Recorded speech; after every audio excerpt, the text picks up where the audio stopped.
Hello, everybody. Hope that you've all been doing well. I hope everybody will have a great Easter. Earlier tonight, I never know, am I supposed to say a solemn Easter, a reflective Easter, a happy Easter? And a friend of mine just said, have a great Easter. And I think that's fair enough. That makes sense to me.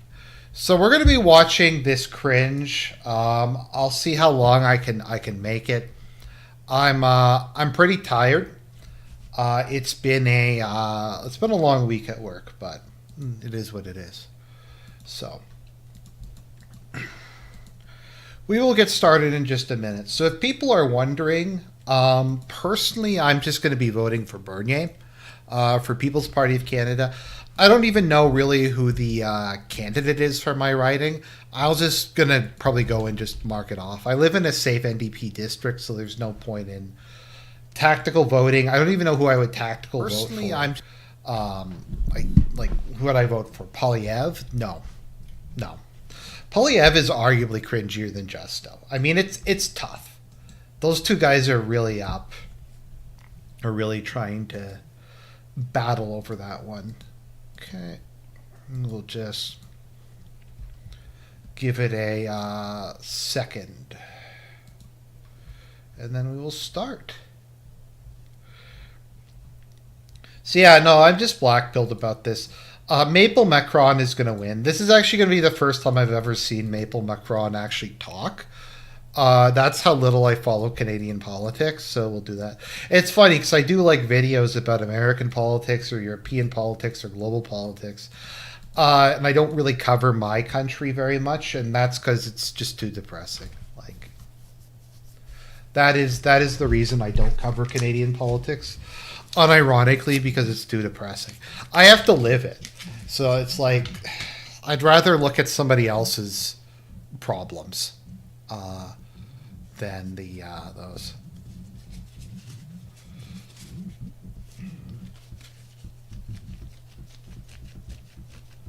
Always a pleasure to be here watching your streams. Thank you, Rookie. I appreciate that. I haven't been doing as many lately. There just hasn't been a lot to really cover. Like, there's news happening, but I just feel like until something like funny or interesting goes on, there's not really a point. I've also just, like I said, I've been just busy with work, so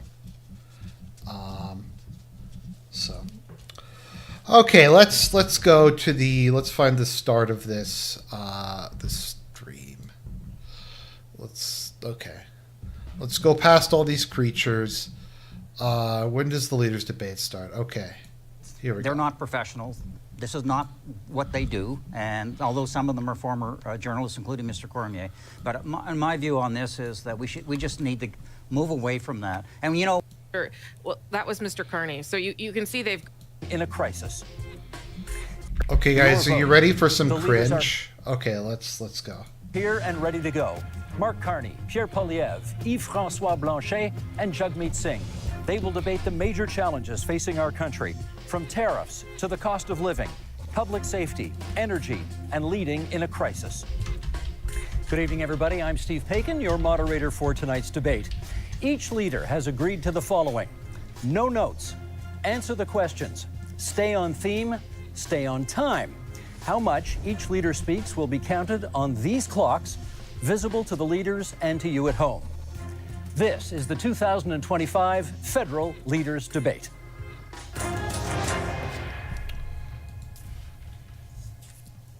Well, welcome, leaders. Good to be with you here tonight in Montreal for what I'm sure will be a memorable evening.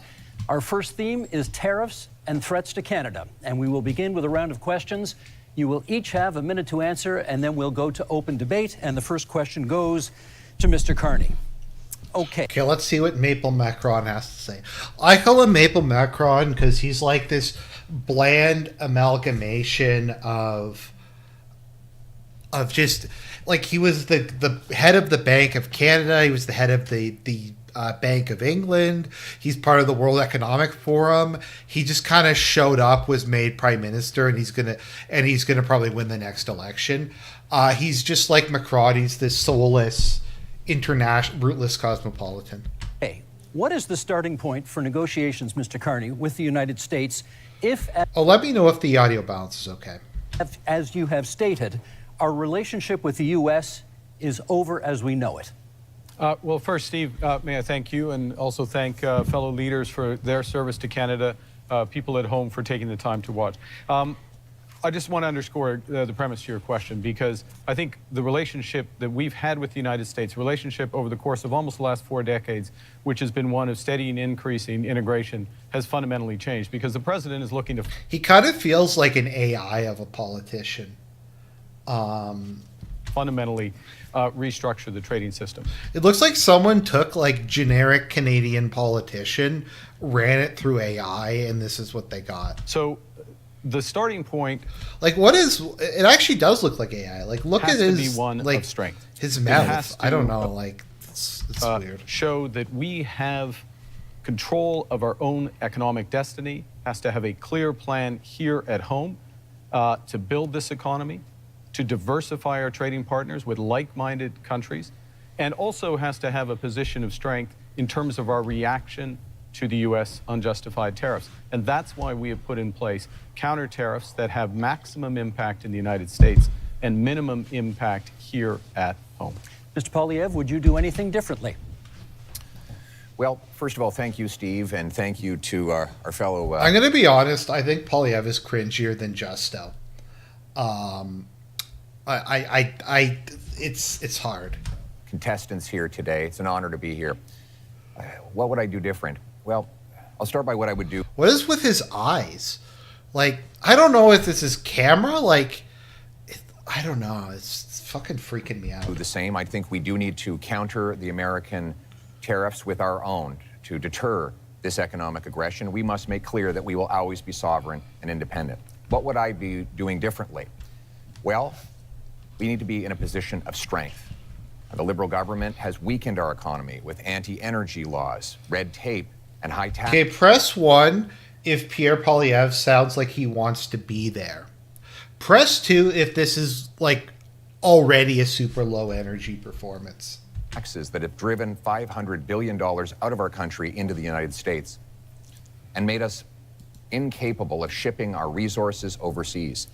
That weakness threatens our Is he okay? Is he having a stroke or something? Like, what's going on? ability to stand up for ourselves. So what I do? If I'm being too obnoxious, let me know. I'm trying to do something to make this, like, a little more interesting, because it's going to be rough. I would cut taxes, red tape, and approve our resource projects so that we can get our goods to market and bring home the jobs so we stand up to... Yeah, like, see what I mean, though? I don't know if you can see it on the stream. I don't know. There's some weird filter they're using over it that kind of makes him look like an AI-generated model. President Trump from a position of strength. Mr. Singh, you get the next question. Can we trust the United States to work with us on matters such as... Also, just let me know if the audio balance is okay, guys. Arctic sovereignty and defense policy? I think we've seen, first of all, good evening, everyone, and thank you for tuning in, and thanks for the question, Steve. We've seen what, for a lot of people, feels like a betrayal when we look at the United States. I grew up in a border town. I grew up in Windsor, and we saw how connected we were. Like, Jagme, let's be honest. The fact that you're even in my country is a betrayal, or is that too edgy for YouTube? As a city and as a community, people lived on one side of the border, worked on the other. People traveled back and forth all the time. We're in the automotive capital of Canada, and we knew how important it was to be able to build cars in Canada, but we saw that those cars went back and forth across the border. Seeing what Donald Trump did to attack Canada in this unprovoked way without any justification really felt like a betrayal. And so Canadians... Just 3 of the most fucking boring, uninteresting... is now a right to say, well, we don't really trust Donald Trump at this point, and we can't really have a lot of faith in him. So when it comes to our Arctic... Well, my country let you in and let you run a political party, so I don't really have any reason to... sovereignty and our security, we need to make decisions that are in our best interest. Like, I said this about the Canadian... I still don't really get what Trump's plan was. If Trump had just come out and said that Canadians are a bunch of F-slurs and I hate them, and I'm going to punish them by putting tariffs on them, I probably would have been on board for that. But I don't know. And no longer be so dependent and so reliant on the U.S. And that's what I would advocate for, making sure we are... Is it just me, or is Does Jagmeet have like a dude bro surfer accent? Are resilient, independent, and less dependent on the United States. Monsieur Blanchet, for you, what supports would you want to see for industries affected by tariffs, many, of course, of which are in Quebec? Many of them. First, be all welcome in Quebec and Montreal. You have me because So that is the head of the Bloc Québécois. So for what you guys, for those of you who don't live in Canada, the Bloc Québécois is the separatist party that is based out of Quebec. They tend to do pretty well because they win a lot of seats in Quebec. It's not possible for them to form the government because they only get votes in one part of the country. I'm trying to think if that there is a equivalent that people might be familiar with. Maybe like in Germany, you have the CSU that just always wins in Bavaria, but there's just not really, yeah. I try not to speak English in Montreal. However, I think we should never underestimate the threat that Mr. Trump poses on Quebec economy and Canada economy and Mexico economy. But we must acknowledge the fact that the economy of Quebec is built differently. The challenges are not the same. The necessity for Quebec to have at least partly its own voice in the BQ doesn't run candidates outside of Quebec. It's on the provincial level. You have the PQ or the Parti Québécois. They're weird because they're nominally kind of like a social democratic left-leaning party, but because they're just a sovereigntist party, they have a mixture of like some conservative rural people will vote for them and some like urban elites will vote for them. Although I think they've become a little more conservative now that there's a second sovereigntist party. The negotiation is important. The difference between Quebec and Canada is very important in terms of economy, but also in terms of identity and language and values and who we are and the way we want to handle immigration. So we have the right to be different, and if this difference is being respected by whoever becomes Prime Minister of Canada, we will be reliable partners in order to achieve the best possible negotiation and protect ourselves and our economies as partners. Merci, Monsieur Blanchet. Okay, we now move into open debate, and I'll start it off, Mr. Carney, with you, and then we go from there. Do you still support dollar-for-dollar tariffs, even if they ultimately threaten Canadian jobs and businesses? No, and in fact, we've already moved off from dollar-for-dollar tariffs. We have to recognize, and I think we all do, the United States economy is more than 10 times the size of the Canadian economy. And the principle in terms of our counter tariffs is to have maximum impact in the United States, as I said a moment ago, minimum impact here. So we have to think about the impact on Canadian businesses. I'll give you one example, if I may. In the auto sector, the way we've designed those auto tariffs is that Canadian automakers, if they maintain production here, if they maintain their investments here, when I say Canadian automakers, I mean automakers that have jobs and plants and production in Canada, then they can have lower tariffs on what they ship to the United States. We create a huge incentive for them in order to do that. We also have carved out the Canadian auto parts sector. Last point, I know you're pressed for time, the Canadian auto parts sector, so that it can remain competitive with the United States. We're focused on maximizing Canadian jobs, maximizing the harmony. But Carney, what about Caliuga? How would you deal with the Caliuga question? The KQ. How are you going to deal with Caliuga? I want to know that, and we're gonna hopefully find that out. The U.S. So that we get them where we need them. Mr. Poilievre, you want in, then Mr. Singh. Well, Mr. Carney, you claim that you want our country to respond with strength, but after the last decade, half of which time you've been Justin Trudeau. See, the Caliuga is already zapping the life force from Poilievre. It sounds like he's fucking stoned and about to have a stroke. Now, to be fair, if I was on this stage, I would probably be this low energy too, but wow. As economic advisor, our economy is weaker than ever before. It's been the worst growth in the G7. We've lost $500 billion of investment south of the border. You supported blocking pipelines in Canada that gave Donald Trump and the U.S. So for those of you who aren't aware, Justo ran this country into the ground. Like, someone sent me a video on Twitter that they're developing their own hybrid language in Toronto because there's so many non-English speakers there, and they're like a majority of the population now. So, and just massive debt, the economy's shit, housing prices, and Justo got overthrown in a palace coup. So Mark Carney got appointed leader. Justo was going to lose the election by like 20 points. It was going to be a slaughter. But now Canadians are just going to vote for Mark Carney. They're just going to vote for Maple Macron. US, a near monopoly over our energy. And now you want to keep in place Bill C-69, the liberal no new development law that blocks us from shipping our resources overseas.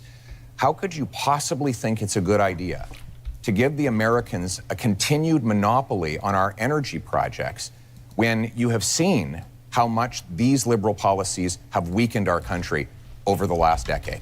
Let Mr. Carney respond, and then Mr. Singh. Sure. If I may, yes. So let's go to my record. My record is a month long as Prime Minister. And this goes to the heart of coming to the Americans with strength, but doing the right thing for Canada. Within the first week as Prime Minister, I sat down with all the premiers of the provinces and territories, as well as the leaders of the Indigenous peoples. Got an agreement with all the provinces and territories, doesn't happen very often, got an agreement for them to have one Canadian economy instead of 13, first point. Secondly, to commit the federal government to do its part by Canada Day, so free trade in Canada by Canada Day. Thirdly, the federal government to commit with respect to project reviews. The question was about Sorry, pipelines. I'm getting to it. Thirdly, one project, one review, and relying That's not on possible provincial. under Yes, it is C-69. possible under. It is possible on our system. No, it it's is not. the It's impact banned assessment. under C-69. It is agreed on under the impact assessment framework, and we have a cooperation agreement with British. Well, Carney, tell us about the labor theory of value. Tell us about that. Tell us about the fusion power question. British Columbia already. We're looking forward to them with the other provinces. We will move Yes, forward. no, to- I'll Gotta let jump in okay, on this. Mr. Singh's turn, please. The Of course, anti-development law. we agree around having a strategic response to the United States. But what I'm concerned about is what we're doing here in Canada. We are already seeing threats to our country in that just the threats alone of the tariffs have meant Canadians have lost their jobs. The threats of the tariffs that are in place right now, the impact of those tariffs is that we've lost jobs in steel, aluminum, and the auto sector. People are already losing their jobs. And while Mr. Carney, you had time, as you mentioned, not very long time, but as Prime Minister, you showed us your... It's like, that's such a... You know what this kind of reminds me of? I don't know if there's a term for this, but this was something like that Rekieta did where he badmouthed the judge in his district and said all these like horrible things about her. So then he got his case transferred to another judge because she would be biased. So it feels kind of like that contrived level of nonsense when it comes to Carney. Because he's like, look, all the stuff my party did for the last 10 years, you guys can't bring that up. You guys can't talk about that. You can't bring it up. I just a totally clean slate. Nothing Justo did matters. priorities. The first thing you did is you had traveled, you made a tax cut for millionaires, which was reversing on the capital gains. So you gave a tax cut to millionaires, but you didn't have time to increase the amount that workers get on EI. Right now, workers who are struggling and wondering, what am I going to do if I lose my job? Workers who've lost their job are saying, how do I pay my bills when EI only covers half of a worker's salary? Maybe 40 years ago that would have worked, but right now most workers are spending their entire salary just to pay the bills, to pay their mortgage and their rent. Like, what is this? This is... I'm sorry, guys. I'm trying to do a little bit of showmanship here if you're just kind of being all over the place. But this is like the most boring, uninteresting, like low energy nonsense I've ever heard. To put food on the table. So EI is not good enough. And it shows Canadians that you didn't make it a priority to protect those that are impacted by these tariffs, that are threatened because their jobs are lost. We have not heard from Monsieur Blanchet yet in this segment, so please. Yeah, Mr. Carney, you are becoming a real Canadian leader, saying one thing in French and another one in English. You said in British Columbia in February that you would force oil and gas through pipelines through Quebec, either we wanted it or not. you would use emergency powers in order to do so. And 2 days later in Montreal, you said that you would never do that without the approval of Quebec. What's the point of using emergency powers if you do have the agreement of Quebec? However, I do agree with you. It's important to be very strong in front of Mr. Trump. However, I would keep the dollar for dollar policy. Don't be weak in front of Mr. Trump. And those counter tariffs have to be targeted. You have put out already $2 billion for Ontario auto industry, car industry, and the lumberwood industry in Quebec has already paid to United States $2 billion, and you have not raised one finger in order to help us. Let's get from Mr. Poliev and then a response from Mr. Carney. Well, Mr. Carney refused to answer the question about pipelines. Just the other day, he said that he doesn't necessarily think we need to build pipelines. Let me tell you what that means. Right now, the Americans get 97% of our oil, 100% of our natural gas exports at big discounts. We have to send Canadian oil from Western Canada through the States just to get it back to Quebec because we don't have a pipeline. And now there's this law, liberal law. Okay, guys, we're doing another poll because we're all about elections here. Who is the lowest energy of the three people here tonight? Is it Jagmeet Singh? Is it Pierre Poilievre, or is it Mark Carney? C-69, which effectively bans pipelines. The 14 biggest energy and resource companies say it has to go if we're ever going to build another project. And I asked Mr. Carney why he would keep in place this anti-pipeline law that effectively empowers Donald Trump to have a total monopoly on our single biggest export. Why would you not repeal this liberal law? They're all Isn't like it because they're all you just, are exactly whispering. the same in the same line as Justin Trudeau and the rest of the Liberal team that is now making up your cabinet? Let's get a response. Well, let me pick up a couple of points that have been made. The first thing I did as Prime Minister was to cut the carbon tax. That's the first thing. Second thing, I don't think he actually did. He did a fake signing statement. I don't think it actually got rid of the carbon tax. Poilievre's entire platform is this cringe axe the tax thing. I don't know if anyone really cares that much about the carbon tax. It's like people could we arrest criminals? Could we stop immigration? It's like, no, the carbon tax. is made a commitment. What a great idea. Made a commitment that all proceeds from our tariffs will go to workers and those Question was companies about most affected. Ow. There were several points Means raised. nothing and so far. If I may, Mr. Steve, if I may address, I'm trying to do it quickly because several points raised. All proceeds go to workers and the firms most effective, and those proceeds are considerable. Third thing, I'm interested in solutions. I'm interested in getting energy infrastructure built. That means pipelines, that means carbon capture, storage, that means electricity grids. And here's how you do it. And we've already moved in the first month. Cooperation agreements with the provinces. Guess what? We are a federation. You need to cooperate with Quebec. You need to cooperate with the provinces. You need to get First Nations and Indigenous people buy-in. You can do that through the one project, one review window that we put in place at that first ministers' meeting, as well as, if necessary, using emergency powers to fulfill the federal responsibility, but not the unique. Mr. Poilievre, you want to come back on that? What you're saying, Mr. Carney, with respect, is a total contradiction. The No New Development Law, C-69, guarantees there will not be one-stop shop because it requires the Government of Canada to actually duplicate So what Mr. Poilievre is saying is that have no rules, project. have no regulation, have one-stop shop. Mr. Singh, over any energy Mr. Singh, development. we just Mr. got to let him Singh, finish Let his polluters sentence. pollute. Let's just let him finish his sentence. That is not true. In fact, Mr. Singh, the reality is we should have strong rules enforced once. We should. Once again, what are they even arguing over? It's I don't even they basically just agree on everything. That's the takeaway I had. They agree on basically everything. Carney's not responsible for anything because I don't know, he wasn't prime minister before a month ago, so why are they even debating?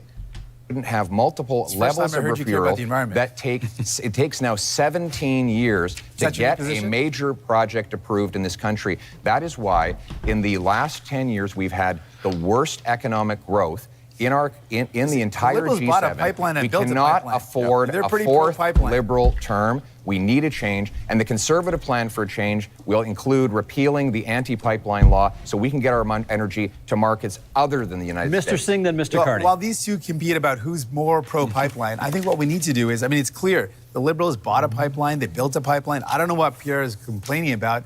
That's what they did. I think what we need to do, if we're talking about energy in our country, we need to build an east-west grid. Let's use our power as a nation to build a national project that creates good jobs, that strengthens. This actually is a pretty good. The only thing that is not Canadian about this is that there's like this room is majority white, and Singh can largely speak English. That's the only thing that's For the not. future, where we connect the low-cost energy from jurisdictions and provinces across this beautiful land and have low-cost energy for businesses, for people, so we can build a stronger economy. Like- That's the They're just throwing like ideas out there. Like there's no policy. It's just well, let's build a grid. Let's build a pipeline. energy of the future that we need. Mr. Carney. 3 quick points. First, the pipeline built, yes, TMX built. That's why oil exports up 50% over the course of the last few years. Secondly, I don't think that's a bragging Mr. Singh is absolutely right about the East-West grid interconnections, which is part of the energy corridor. Huge opportunities for this country. We have to be able to do more than one thing. Third point, fundamental point. We can give ourselves far more than Donald Trump can ever take away. If we have one Canadian economy, not 13, and if we just look at that agreement we got with the provinces, look at what Ontario and Nova Scotia have just announced in terms of their steps towards this, this is within our grasp. Monsieur Blanchet, what should we be prepared to concede in our negotiations with the United States? Okay, so I'm going to try and come up with something. So something the Liberals are known for is they tend to be the party that is most supportive of the federal government and federal power. So they tend to, more so than the other parties, want to... well, this picture of Steve Paikin is really creepy. There we go. I just wanted to move off of that. They tend to want to centralize, and that's why they're talking about we need one Canadian response. In Canada, the provinces are very autonomous. Like, they have a lot of individual power. Like, they have a lot more power, I would say, at this point in time than U.S. states do in a lot of ways. So they're very much against that. I want to be back to something that Mr. Carney said. You can't do something and the opposite, and you can't fill people's mind with nonsense. Quebec has, by law, its own environmental review institution, and you cannot, through a federal decision, even through a Quebec government decision, go over the BAP, as we call it. If the BAP says no, Just say. it's no. I know. Good. I know. Let's but this keep is that in mind. This is the point. This is, if I may, this is the point. The federal government can do the following, which is to take the decision to abide by the decision of the Quebec BAP. That is within the federal government's power. That is known as cooperative federalism. That's what we need. Part of me kind of respects Quebec. Like, so the grift that they run is they threaten to secede. And whenever they threaten to secede, the federal government just throws a bunch of money at them. And then they're like, okay, we're not going to secede. We're going to stay part of Canada. And then when they feel that they want to get more money, the grift is they just keep threatening to secede. And do you understand one other point This is fast? what we need. This is what we need to do in a crisis. Brève Moïse, and then Mr. Poilievre. Yeah. The building of those pipelines will take at least 10 to 14 years. Mr. Trump will be 90 years old, not president no more, might- and he somebody might try. of course, less terrible will be there before you can even dream of having oil through this pipeline of yours. We're less than a minute to go. Mr. Poilievre, I promised you next. Listen, after the last 10 years of Liberals blocking pipelines and killing jobs, Sounds wild when you we say that. actually Sounds like- actually need to get things That makes done. sense. We need a change, and our Conservative plan for change will repeal the No New Pipelines law. It will create a Jake Mead is just such a child. Like, he's just such an unserious person. true one-stop shop set up ready, shovel-ready zones with pre-permitting so that we can approve LNG liquefaction export plants, mines, pipelines, nuclear plants, and also said no to that. hydroelectric dams so that we can generate the power we need to be strong, self-reliant, and stand on our own 2 Can I- feet for a change. Last quick word to Mr. Carney. Okay, quick word. Bringing it back to what we were talking about, which is tariffs, the threats to Canada, how to negotiate. We need these options. We need these options to build domestically, to build one Canadian economy. We need to act. We need to diversify our trade partners. And that is will our give us time in- strength. Like there's no vision here. There's no, once again, like to use a Pepe term, there's no showmanship. There's no like big idea. There's no vision of Canada. Like Trump, you can say what you want about Trump, but he has ideas. A lot of them may not be good ideas, but he loves America. He has a view of what he wants America to be like. Even Biden and Kamala, as bad as they are, had more of like some sort of thing. This is just people talking about extremely minor differences, like on policy. Like, okay, people in the chat. If I was to remove the party name from at least the three guys on the left, would you be able to tell which party they represented?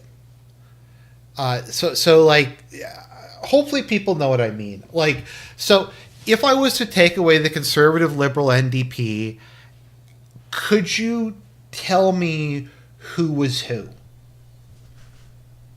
I guess maybe on the pipeline thing. Segment. That is our time. Okay, you know my job tonight. I got to be the heavy guy here every now and then, making sure everybody comes to time. And I'm keeping an eye as well on making sure that everybody gets rough justice over here. That concludes our first section and our first debate. Up next, affordability and the cost of living. Our goal is to double the pace of housing construction. It will lower your bills, build homes you can actually afford. Il faudra parler des entreprises du Québec, des travailleurs du Québec, des aînés du Québec. A big, powerful bring it home tax cut on work, investment, energy, Polyev is always low energy. Geez, maybe he did have a stroke. and home building. Okay, leaders, same idea. One-on-one questions followed by open debate format. And Mr. Polyev, you get the first question this time. Many provinces, including some provinces with conservative governments, have ambitious housing targets, none of which have been met. Why do you think your housing plan will be any different? Let me How about we just deport like all the people who aren't supposed to be here? Like it's this, like it's the mystery Scooby-Doo couldn't solve. What is causing housing prices to go up? Is it taking in like half the population of the third world and just flooding the country? Or is it that we're not building houses fast enough? Well, we aren't building houses fast enough, but it's like they can't figure it out. Like it's a mystery. It's some sort of like insane mystery as to why things are so expensive. Like it's just, I don't know. Like keep in mind, I make okay money by Canadian standards. I have a decent white collar job. It's aspirational. Like the middle class aspiration for people my age and my generation is to have a 1-bedroom apartment. That's considered like successful. Like not owning a house, not having a 2-bedroom, not owning a condo even, but being able to afford a 1-bedroom apartment is aspirational for millennials in Canada. start by talking to the young people of the nation and those who are aspiring to home ownership. You know, it was only 10 years ago you could buy an average house for $450,000. But in the last lost Liberal decade, housing costs have doubled, rising faster than in any country in the G7. And so now our youth cannot afford a home, and our seniors are worried about being evicted. We can't afford a fourth Liberal term of rising. And why did they go up, Polyev? Are you going to point out it's immigration? Housing costs, we need a change. And our Conservative plan for change will, 1, axe the federal sales tax on new homes. 2, incentivize municipalities to cut their construction taxes to bring houses down in cost by $100,000. 3, sell off federal land for homes. So nothing that will actually work. Because all this is going to, so it's like we're going to keep increasing demand quadratically, and we're going to increase supply linearly, and that's somehow going to work. And 4, train up 350,000 young trades workers who can help build those homes. Because you deserve a home, and we're going to make it happen. I remember when Justo's like, to solve the housing crisis, we need more immigration. Because we'll bring in immigrants and they'll build the houses. Change. Also on the issue of affordability, Mr. Singh, you get the next question. How do you bring down grocery prices in the midst of a trade war? I appreciate the question. This is a big concern. When I talk to Canadians, they tell me they're really feeling squeezed from the cost of living. That's one of the top things that people tell me about.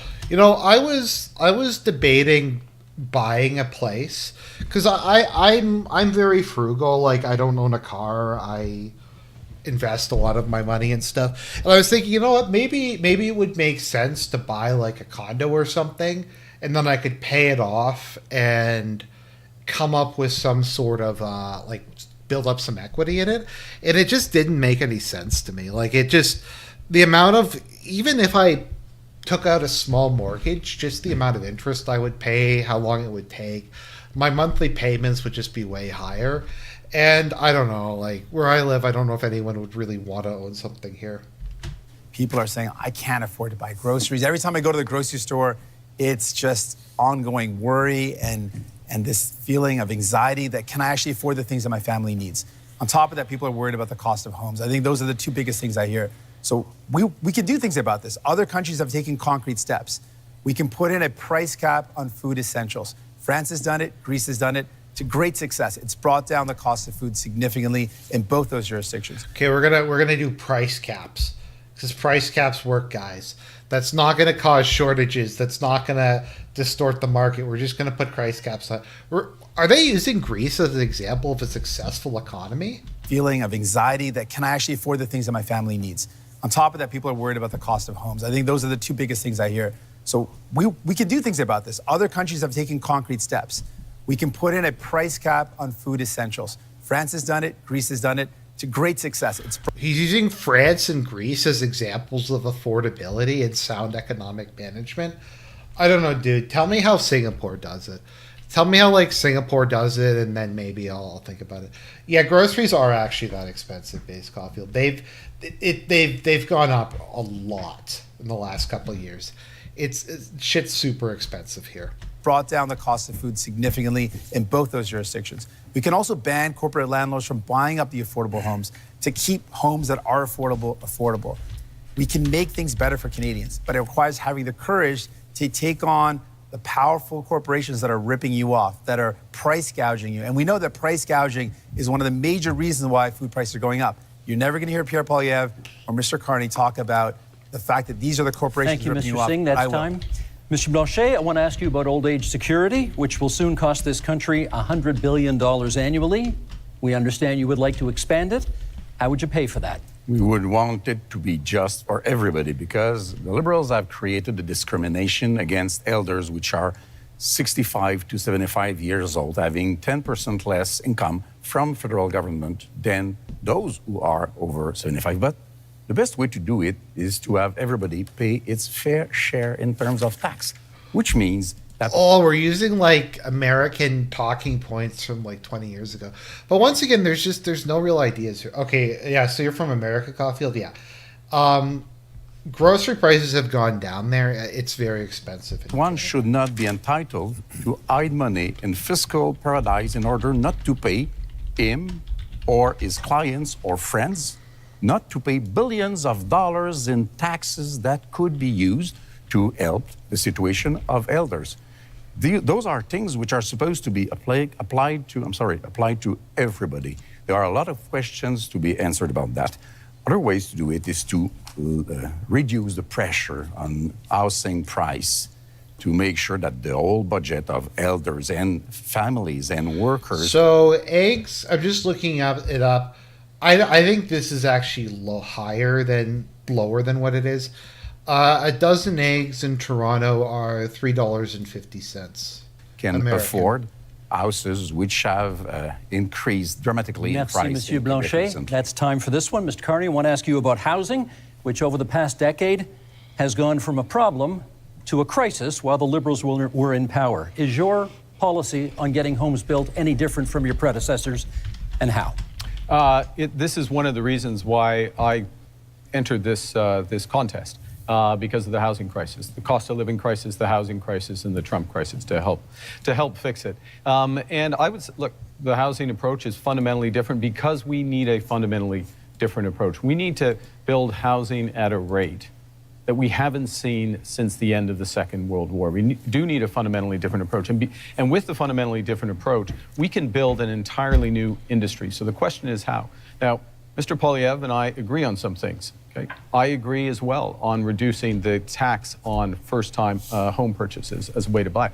But I am focused on increasing the supply of... GST is, I think, 8%. I think it's 7%. I actually don't even remember what GST is. Wow. 7? I think it's 7%. Yeah. Oh no, it's 5% now. Okay. Wow. I'm retarded.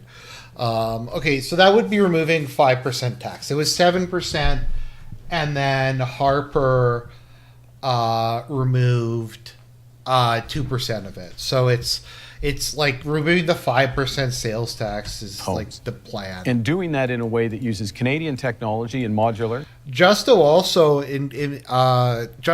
introduced 40-year mortgages. That was the other plan.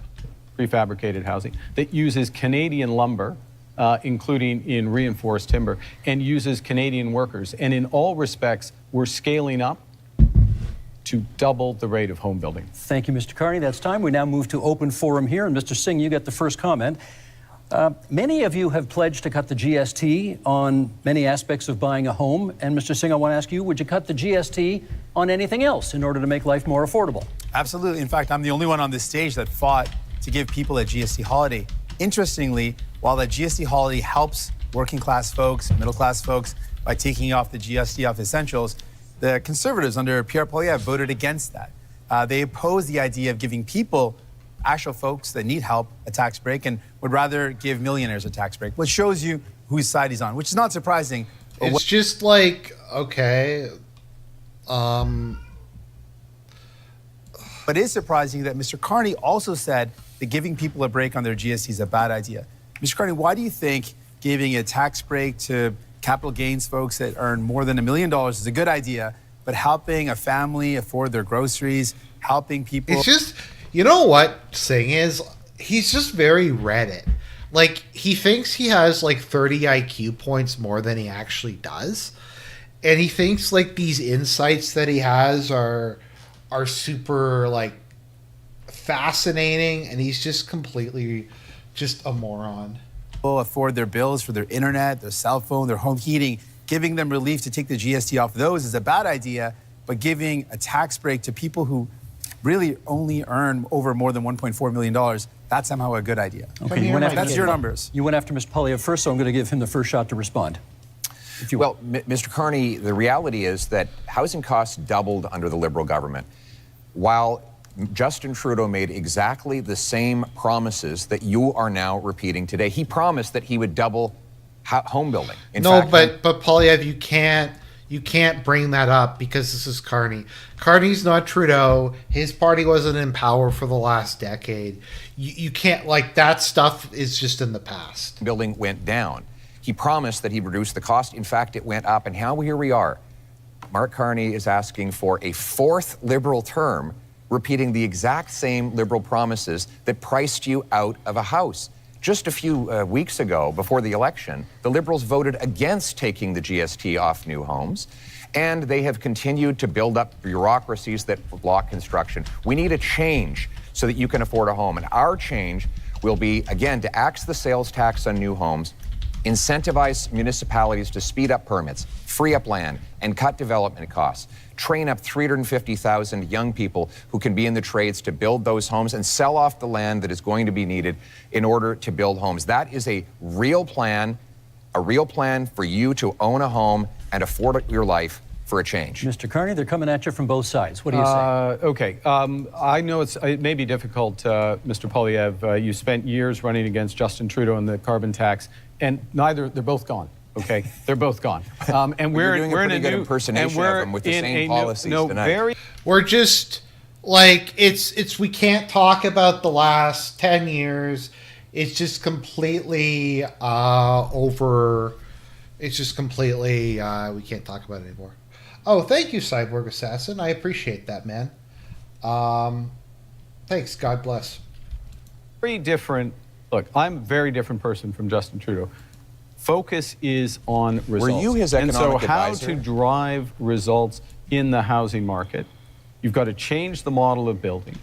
You've got to increase the financing for housing developers, $25 billion on the table for those housing developers, $10 billion for deeply affordable homes, cutting development charges in half, lowering the cost of the building of those homes by 20%, and lowering the emissions and the run costs of those homes by another 20%. Anybody tried Tempest Rising yet? I think I'm gonna get it because apparently like it looks exactly like Command and Conquer, and they even have like cheesy live action cutscenes. So maybe I'll get that and I'll play that over Easter. That's more interesting than this debate at any rate. This is how you drive affordability. This is how you bring young people back into the housing Yeah, market. Monsieur exactly what Blanchet Trudeau and then Mr. promised. Singh. You claim to be very different from Mr. Trudeau.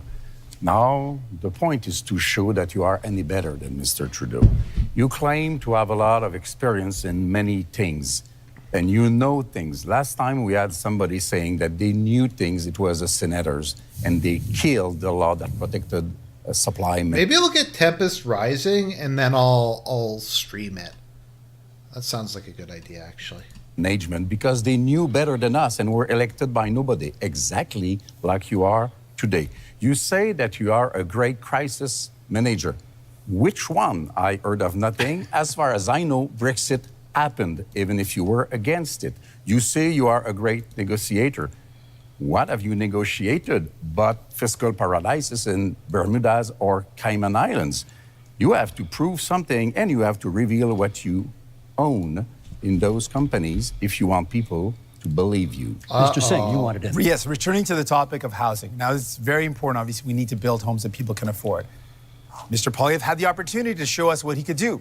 He was the Minister of Housing under Stephen Harper. And during that time, guess how many homes he built? He built 6 homes during that entire time. This is not something you can trust False. to build homes. He built 200,000. 6 homes. 200,000. And this has been confirmed again and again. He built 6 homes. That's it. Now, the problem, though, with Mr. Carney is, well, he's laid out a plan. The problem is that when he was the chair of Brookfield Investments, this is a company that made a strategic decision to buy up affordable homes in cities like Toronto. Yeah, I think what I'm gonna do. Yeah, so I bought Tempest Rising. I think I'll maybe we'll stream it tomorrow. I think that would be fun. It's more interesting than this. By the way, I am kind of deliberately being like flippant just because this is where people so are paying bad. a decent rent. And they purposely bought those homes, kicked out the tenants, and jacked up the rents. That is not someone you can trust, sadly. I wonder who runs that company. I would not look up at. I would, if I were him, I would not look at their early life section. to deal with the housing crisis when Mr. Carney, you profited off of it. We're going to get responses here. Mr. Poilievre first, Mr. Carney second. First of all, Mr. Singh, gonna hold this up to remind you. the Toronto 6 right Star, here. the Toronto Star debunked your falsehoods. it was 6 on that. homes, and I that's the appreciate facts. neither Liberals or NDP are very good with math, but in that You're year, clearly- the year you're- I you was can the count up to minister, if 6, I which could, is great. the year Let's count up to the year 6. I Mr. was Singh, let's let him answer. in the year It's I not was high enough, though. the year I was minister, we had 200,000 homes built, and guess what the average price of a home? And like, once again, Singh is just so Reddit. Like he just thinks that like he's so clever and he's so. Once again, I think Singh thinking he had something like 20 or 30 higher IQ points than he actually does is, I think, a good way to describe him. Was at the time $450,000. And guess what happened And at one, the end of the one, conservative reign? one bedrooms It rented doubled. out for $900, and that since that time, housing costs have actually doubled under the Liberals. They doubled and now under we Conservatives, have too. now we have Mr. Carney making tens of billions of dollars of spending promises that They will doubled under ultimately you as well. continue to build bureaucracy. We don't need more bureaucracy in Ottawa. We tried that for 10 Liberal years, Mr. Carney. What we need is to build homes in communities. Certainly and don't that need means conservatives. axing taxes on home building and getting the Just government... the fucking obnoxious, like, low IQ. You know what it is? It's low IQ interjections. I don't know if anybody remembers that meme. It is that was like a complaint people used to have back when Andy Worski was drinking more. Is Ashton would be like on one of his like rants, and then Worski would just do these low IQ interjections, and it would just ruin it. out of the way so that builders can actually build. I think- Mr. Carney, Can I pick up- you are on housing. We need Can a I- change, and you, sir, are not a change. Mark Carney. I'm going to pick up on, I thought that answer was quite revealing. The first thing is that By the way, just it seems like I have a lot of longtime viewers in there. The chat, just thank you guys for watching me. I appreciate it. It's especially now when it's Easter and we're celebrating the death and resurrection of our Lord. It's important to just be grateful, and so I do appreciate it. It means the world to me that so many people find my rambling entertaining enough to tune in, and especially for you guys who have been here a long time. Just thank you a lot. I do appreciate you guys. I don't always respond to comments because I just either don't have time or I just forget, but I do read your comments even if I don't respond to them. So just, yeah. it's an attitude towards housing that absolutely ignores affordable housing, deeply affordable housing, issues with vulnerable people, ignores the rental market, ignores all other aspects of it. So the six are the relevant. Mr. Singh is absolutely right. The six are the relevant. 200,000. The 200,000 are a different part of the housing market. There are many Canadians. There are many Canadians at different income levels. The second thing it reveals is a misunderstanding, I'll be polite, of how the government's balance sheet can catalyze enormous private investment. And that is what we need to do to solve the housing crisis. It happens to be what we need to do as a whole to address the economic crisis that's been forced on us by President Trump. Mr. Blanchet? Yeah. You have spoken much more than I have, so I won't ask a question. I will make a statement instead. I'm not saying that you cannot do what you pretend that you are able to do. We just have no proof so far. I'm saying quite clearly that you cannot be entitled to do it alone. You cannot be entitled to hold all the power in your two hands. You cannot go out there and fix things for Canada and Quebec without being seriously checked by serious people. You Serious check by serious people. cannot go out there and speak for Quebec without Quebec having its own strong voice to protect itself and to promote its different economy. So if you want to collaborate, let's say right now that whatever happens, even if minority government happens, you will be a partner with the different Quebec economy and identity. Bernier, I'm voting for Bernier. I mean, you don't vote for the Prime Minister. I don't even know who the People Party of Canada candidate is in my riding, but I'm probably gonna go vote tomorrow and I'll just vote for them. Which you have been. Yeah, it says something that like the Separatist is the only one who has any energy. He's like maybe like a 2 or 3 out of 10 in terms of energy, whereas the rest of these guys are like a 0 out of 10 in terms of energy. Not interested in for the economic part and not respectful for the identity part. Let me get. The other thing, and just to kind of be actually serious and address some of the issues that are coming up for a minute, something to keep in mind when we're talking about housing prices in Canada is it's politically very expedient to keep them going up because boomers and wealthy people in the older generations, people who actually generally vote, tend to own houses. So it is in the benefit of it's in the benefit of what's it called, of them to keep raising housing prices because the people who actually vote benefit from it. And a lot of people have gone and that is their their entire life savings are invested in their house. And if housing prices don't keep going up, then they can't keep just borrowing money against the equity in their house. Just basically my point is, I'm sorry if I'm just rambling, it's not making sense, but it's in the interests of most of the people who actually vote and pay taxes in this country for housing prices to indefinitely go up. So, and it's in the interest of developers, and it's the interest in corporations. It's not in the interest of like, probably objectively even the people that it helps, but on paper it's just too important. Yeah, Mr. Singh, at this point, can you tell us what's the first thing you would do to make life more affordable for Canadians? Yeah, there's a lot of things that we can do, and I've laid out some of those things. I think fundamentally, I'm the only person on stage that not only fought for real relief for people in terms of affordability, I'm the only one that fought for pharmacare that actually makes life Fought for an independent Khalistan. more affordable by giving people medication coverage. Dental care that gives people more affordability by letting them access their services if you're You know, if Singh just went like full on Khalistan nationalism, like Khalistan tigers, and he like wore like a lion T-shirt, and he like had his kirpa or whatever, and he's like, I'm gonna go kill every last Hindu. Kashmir is gonna become independent.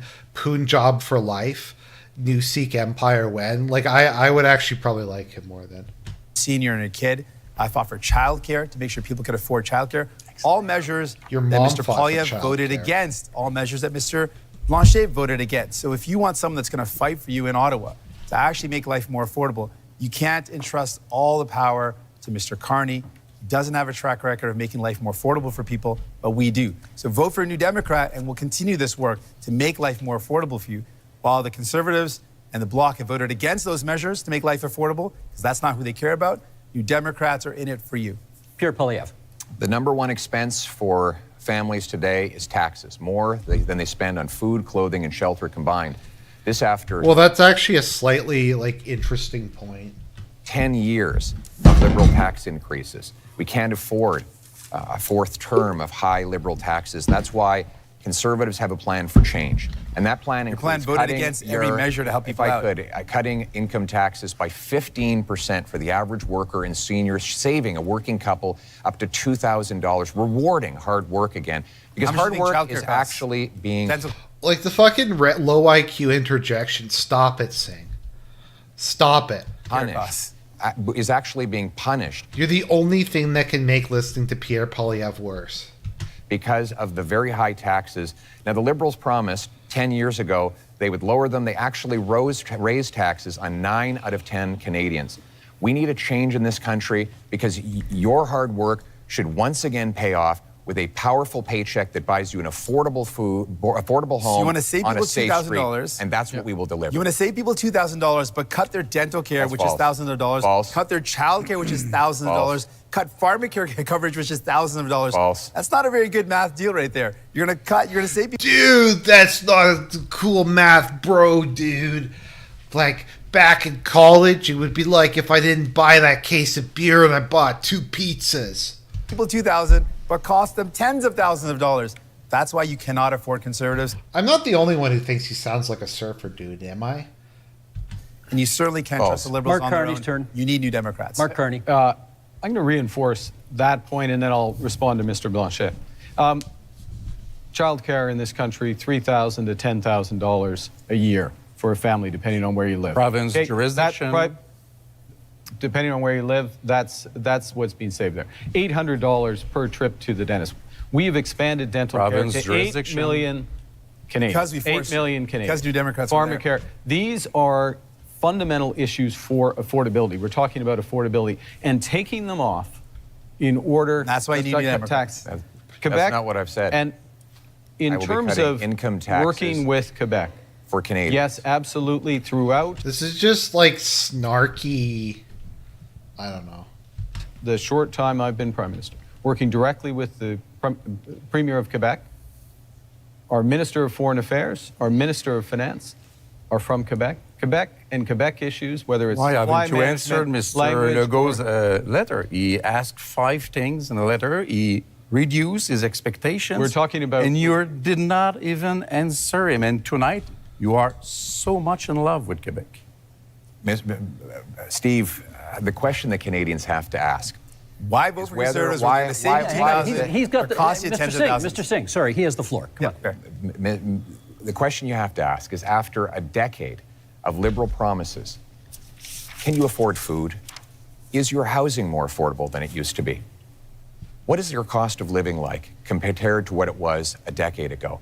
And are you prepared to elect the same Liberal MPs, the same Liberal ministers, the same Liberal staffers all over again for a fourth term? Mr. Carney, Justin Trudeau's staffers are actually here with you at this debate in Montreal, writing the talking points that you are regurgitating into the microphone. How can we possibly believe that That's you are painful. any Oh, wow. That's different painful. than the Okay. previous 10 years of Liberal 25 government? seconds left in this segment for you to respond to that. Look, I do my own talking points. Thank you very much. The biggest risk we have to affordability, the biggest risk we have to this economy is Donald Trump. So first and foremost, we've got to get that right. Secondly, we need That's like we have no agency. It's just Trump. We're just going to blame Trump for everything. It's not immigration. It's Trump. to do it in a way that brings everyone along together. That means preserving pharmacare, dental care, child care, reinforcing health care, spending our whole Intrusion, social safety. intrusion The in clock is Quebec on- jurisdiction the- over and again. I like the if clock is we're on any zero. better than we are. The clock is there on zero. one thing Canadians can do that Quebecers cannot do? You are doing intrusions in our jurisdiction with our money, pretending you are better, and most of the time you try to copy what we did with our own money against us. What's that as a policy? Don't you have your own things to care Gentlemen, about? that really is time for this segment. I wanted to be polite and let everybody finish their But points, I'm but far we beyond, got to move so on. I took the liberty. Thank you. Okay, that ends section 2. Up next, public safety and security.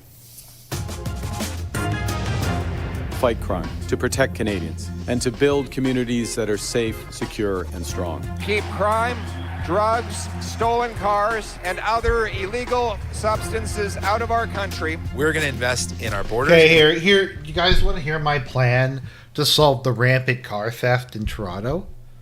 If somebody steals a car and you catch them, you either deport them or you just shoot them. I think that would solve the problem. I mean, like Bukele, I think proved it. If you just get rid of criminals, then you don't have crime. So just deport all of them.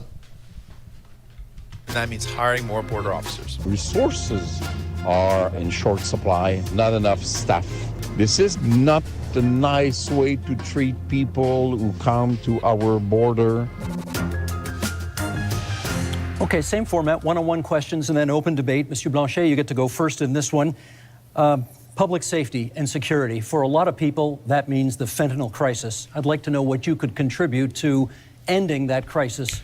Like, it's once again, people act like this shit is rocket science. Like, Bukele, I think, proved definitively if you lock up criminals, you don't have crime. So they're just letting these people run rampant in Toronto. It's just In this country. The fentanyl crisis is a very serious issue, which is a bit less important in Quebec than it is in British Columbia. I think the whole maybe I will start doing my fake Quebecois accent for the rest of this video, huh? border thing is the real issue. Immigration is a very important issue for Quebecers. Immigration has to be dealt with in an orderly fashion.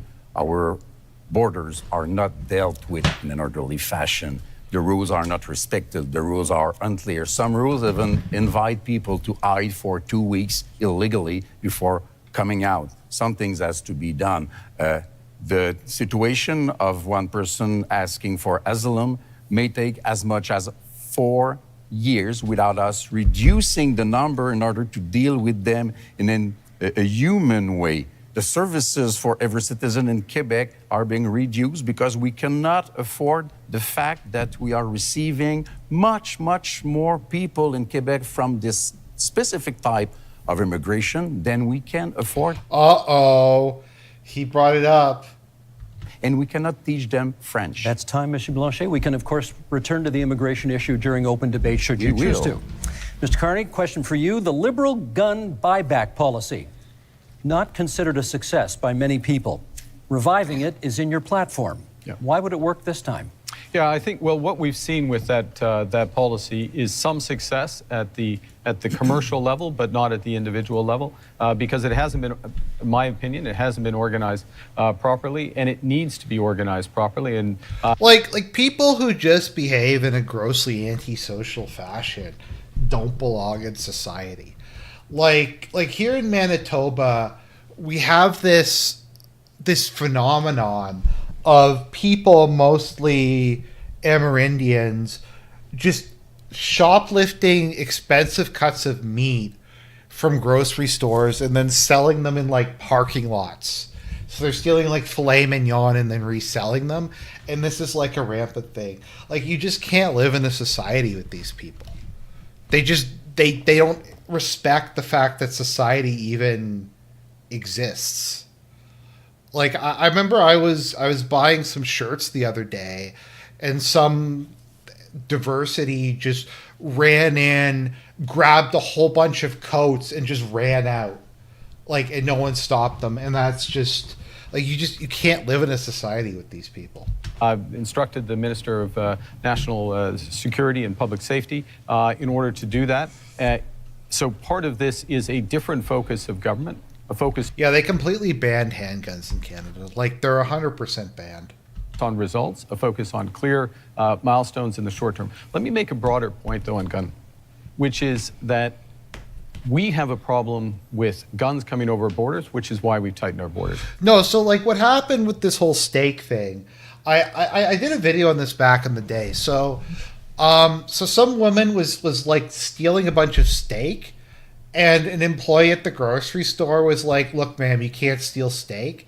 So she attacked him, and he punched her. And so because she was an Amerindian, this led like a campaign to try to bring down the grocery store. And some like Amerindian youth like firebombed the CEO's car. And they like had gangs with like machetes that were standing outside the grocery stores. Now the guy did not get fired because he was an immigrant, but if he was white, he would have been fired. We have an issue though with a gun industry that is continually coming up with new. They're saying it's problematic. It's problematic to like the concept of like stealing in private property to these people. New forms of assault rifles, mass killing machines. We banned over 2,000 of these. Every single time there has been a vote in the House of Commons on gun control, Mr. Poilievre has voted against it. You can't be tough on crime. Stop making Poilievre sound based. Unless you're tough on guns. How? Mr. Poilievre, you can come back on that in the open debate if you want to, but my question for you in this segment is, Indigenous people are statistically overrepresented in our corrections system. Are you concerned that your tough on crime platform will make that worse? I'm concerned that Indigenous people are disproportionately the victims of crime. I love that, like, this is another thing we get particularly in Manitoba, where it's like the murder rate is so high on reservations. It's like it's part of the whole natural disaster view of history. It's like there's all these missing Indigenous women, and I'm just like, well, who killed them? It's like, well, it's obviously Indigenous males, but we're gonna pretend like the RCMP has death squads and they went and killed them, or the human trafficking was done by white people when like they're segregated ethnic enclaves and people get killed there. I give you the example of a wonderful group of Indigenous people who came under attack in Saskatchewan, and many of them were murdered. Killer was out of jail after 60 prior. I like, once again, this is how unserious a country we are. It's just like, Poilievre, you will happen to be Amerindian. Are you still going to lock them up? And this is like an actual question. Convictions. This is the result of 10 years of liberal laws that allow the same offenders to be released dozens and dozens of times, even when it's known they are a danger. We can't risk a fourth Liberal term of soft on crime policies. We need a change. And the Conservative plan for change will bring in a 3 strikes you're outlaw, 3 convictions for serious crimes, you go to jail for at least 10 years, maybe for life, no chance of parole or bail. We will bring in life sentences for traffickers. Okay, that's fucking base. Okay, Polyev is doing good. Fentanyl, human beings, and guns, and we will secure our borders to keep the illegal Thank you, guns Mr. out. Polyev. That's time. Mr. Singh, your question is about the RCMP, because you've got RCMP reform in your platform. What, in your view, is the problem with the RCMP? Well, some of the basis for this is the concern that's been raised in more rural communities and northern communities that there have been some serious concerns about violence or inappropriate use of force when it comes to the execution of their duties. We want to make sure that we've got a top-tier police force that provides security and safety to those communities in a way that's sensitive and understanding of the communities they're serving. I also think what's very important is for Indigenous communities, Indigenous policing. This is an area of deep concern. I think everyone in our country should be safe. I'm going to be honest, I kind of hope Polyev wins just because of the crime, because I live in like a really, really high crime city. So it'd be nice if they put more people in jail. Once again, I like how this is literally like what we've come to. Like, should we be locking violent criminals up? Like that this is like a debate.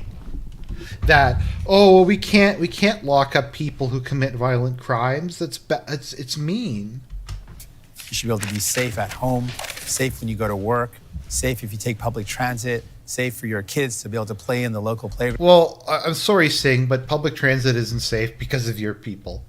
It's just the honest truth. And that's something I'm committed to.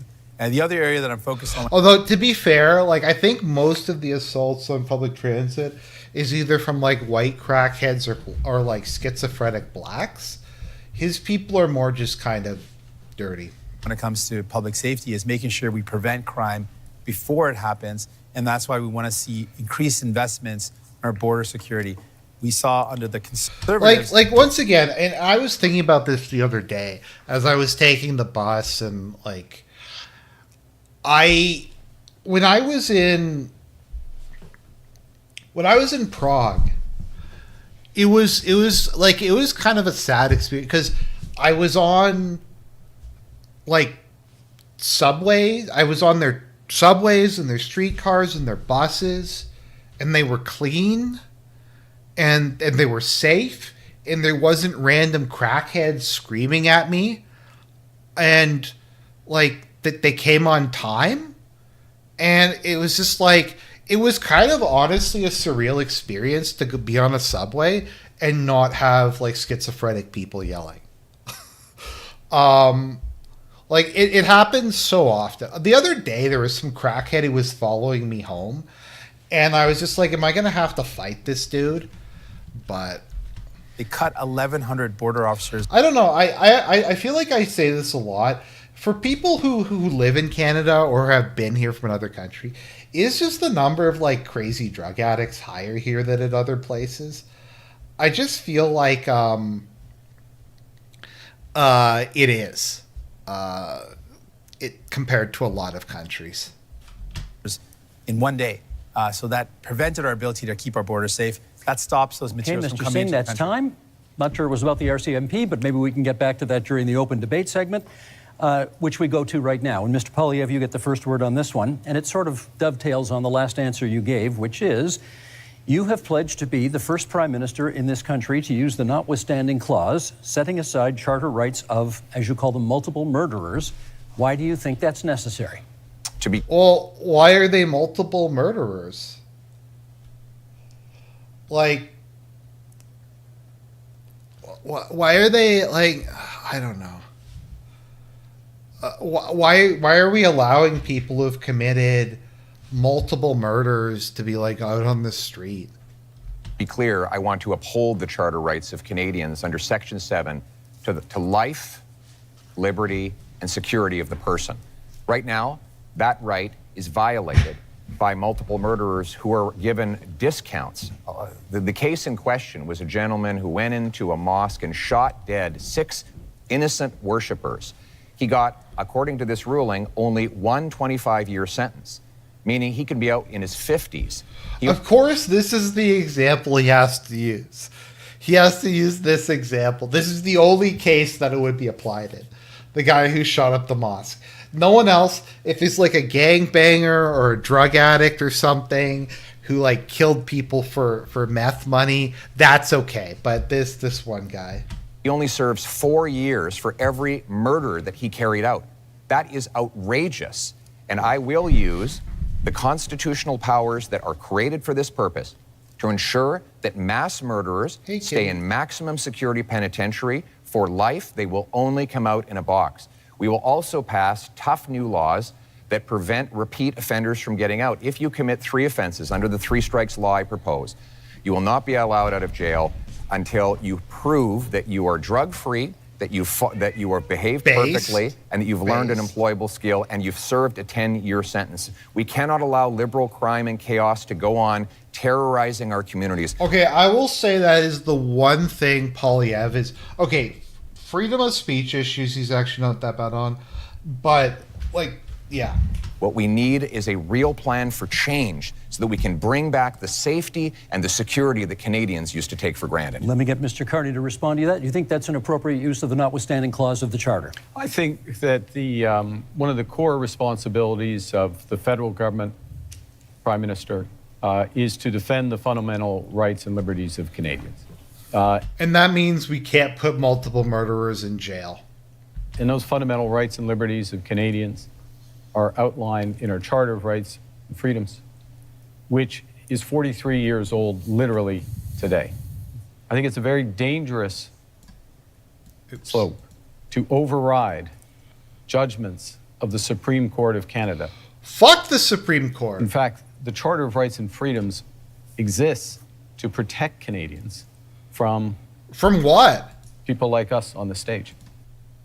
Oh, come on. Fuck you. Your party wants to bring in legislation that would put people in jail for life without parole because they posted an offensive meme. Politicians who may use their power to override fundamental rights. And the issue in using by the... Dude, this is a country where they find a mayor, they find a city for not celebrating Pride Month. Like, we're so far past the enforcement of any basic rights in Canada, it's bullshit. Federal government, I'll stop here, is not where you start, but where will you stop?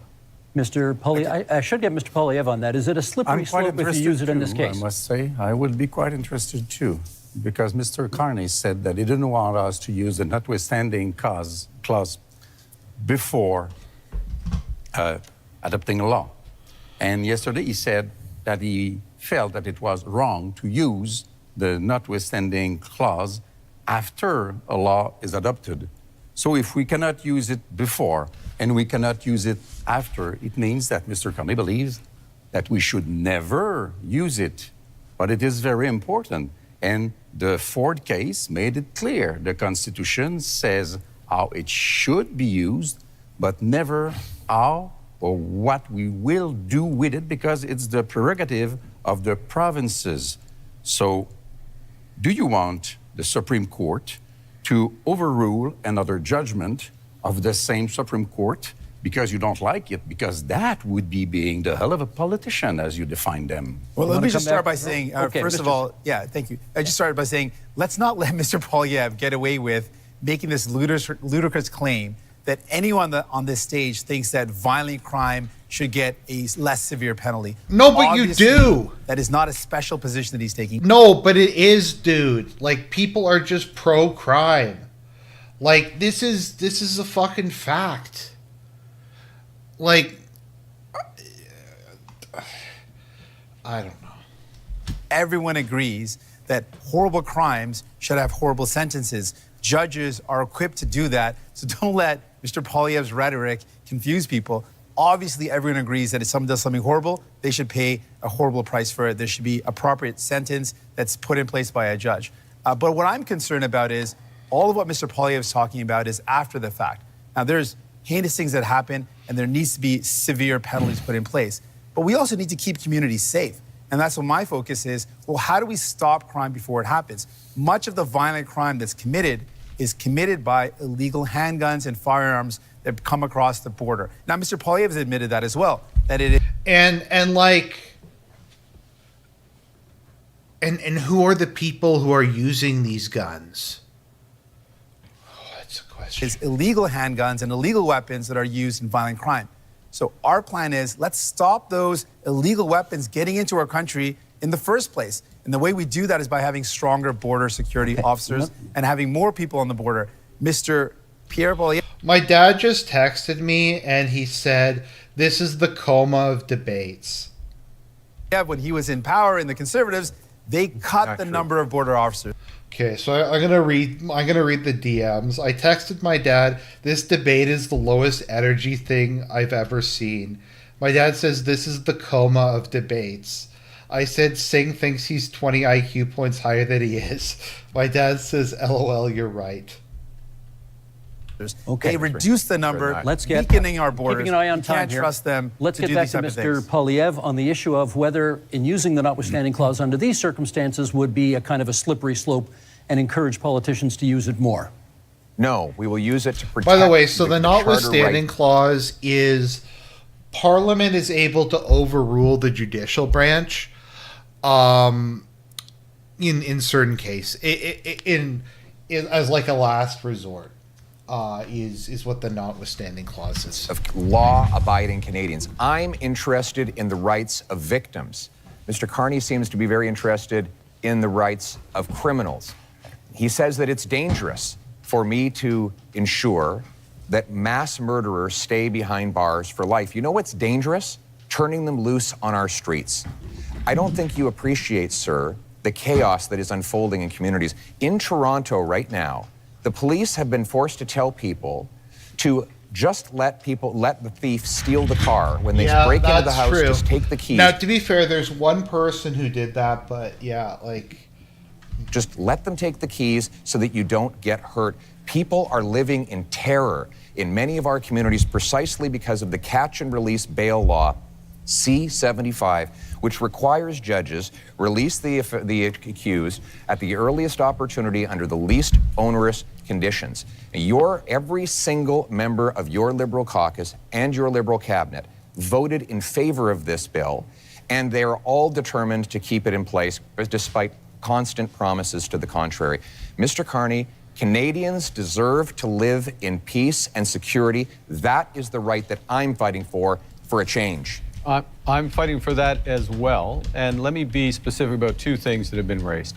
The first is with respect to these issues of car theft, home invasion, and I'll use the GTA area where there has been a sharp increase. How do you attack that? You attack it several ways. One, you increase the criminal penalties for... You just shoot the criminals. Like, once again, am I... Like, yeah, Aiden, like, you live in Toronto, you get... The police are worthless. I mean, the only thing is Toronto just hasn't had a high crime rate, relatively speaking, but yeah, you know what? Just fucking shoot them. I just, like, maybe that's... like overly cruel, but if you have people who keep stealing cars, either deport them if they're immigrants or just kill them. Like, you can't allow people to behave in an antisocial fashion. Like, you can't allow people who are incapable of existing within a society. I'm just going to be voting for Bernier. Oh, oops. That happening.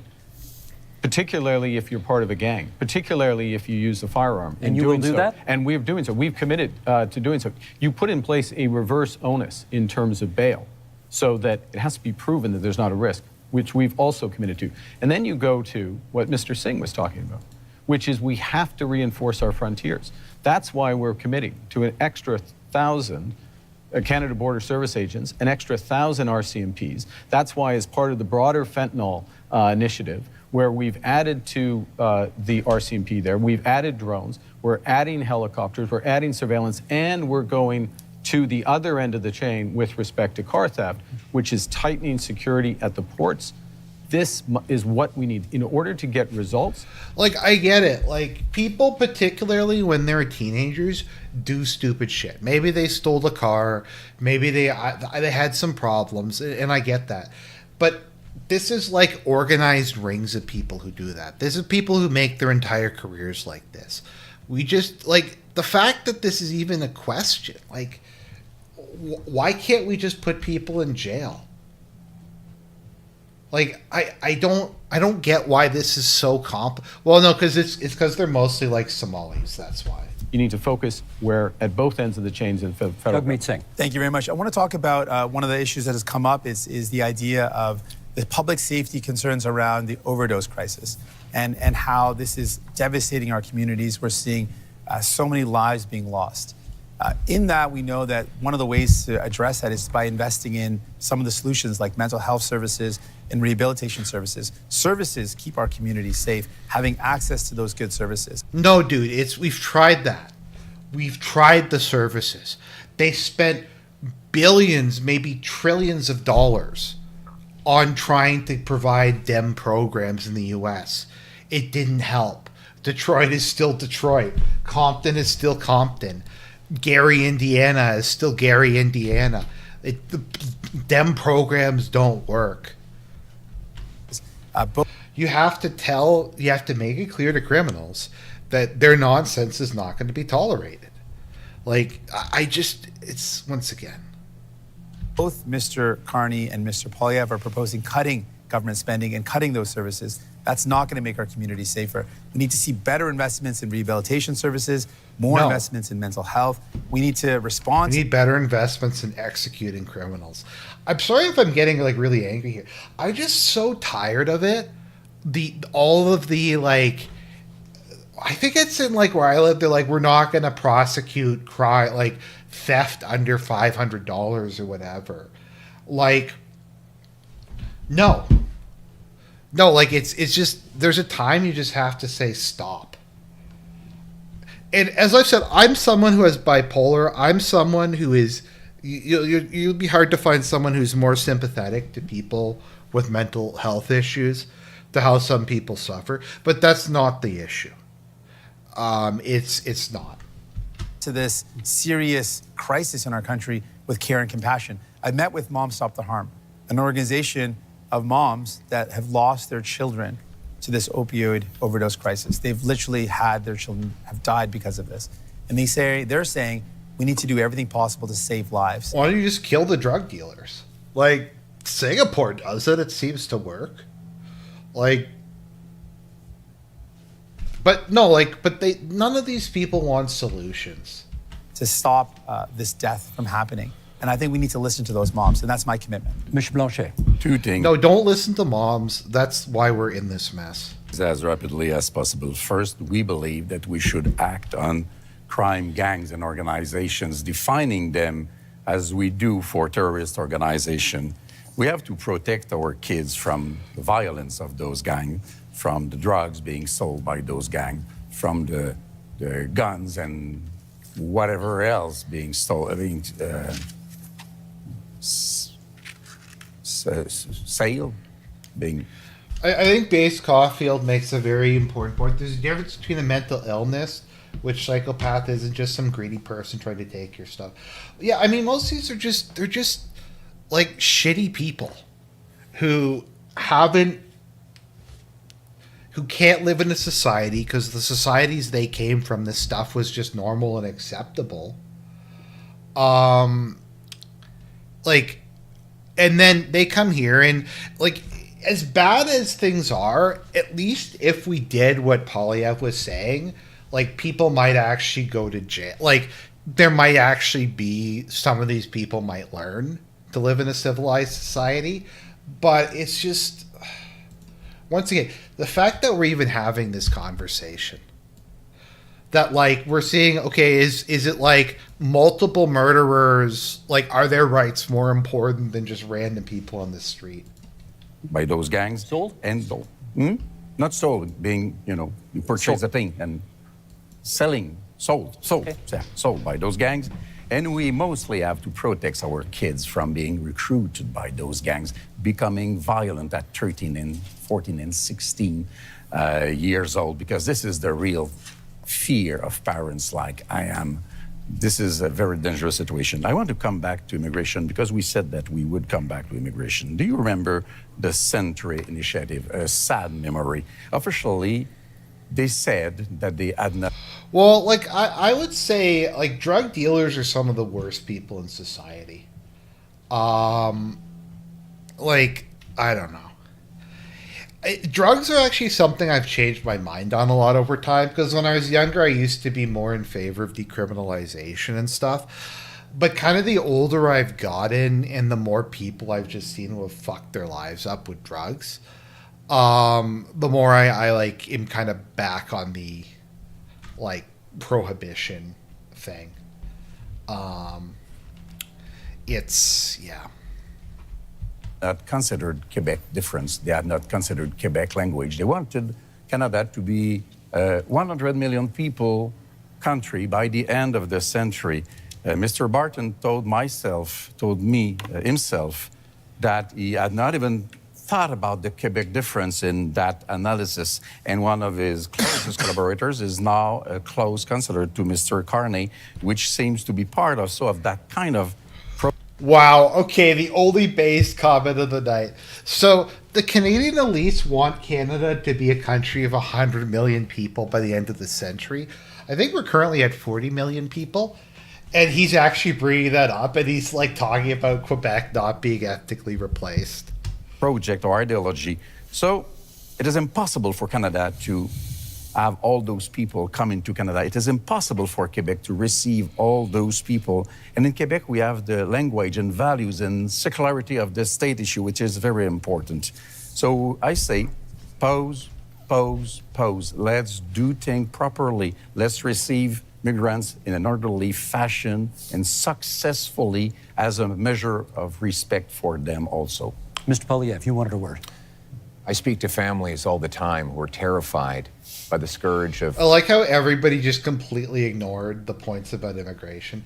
It's because it's the third rail in Canadian politics. It's basically an item of religious faith that you can't question on limited immigration, even regardless of what even the public opinion is on it. Is just drugs and illegal guns. And we know those guns are not Grandpa Joe's hunting rifle. So when the Liberals try to ban hunting rifles, they're really going after the wrong people. 90% of guns that come in that are used in crime are smuggled illegally over the porous, Liberal-run borders. The border and that's that why you cut the police. border officers. It's not true, and that's you why literally the police. cut the border officers. The police in the actually, facts. if I could, the police actually endorsed do it me. again, The police in Barrie, in Peel, in Sault Ste. Marie have all endorsed me because they know that I will go after the gun smugglers and criminals with 2,000 extra frontline border guards that will stop the guns After you from cut coming them, in. now you want to hire But them. unlike the Liberals and NDP, I will not ban hunting rifles.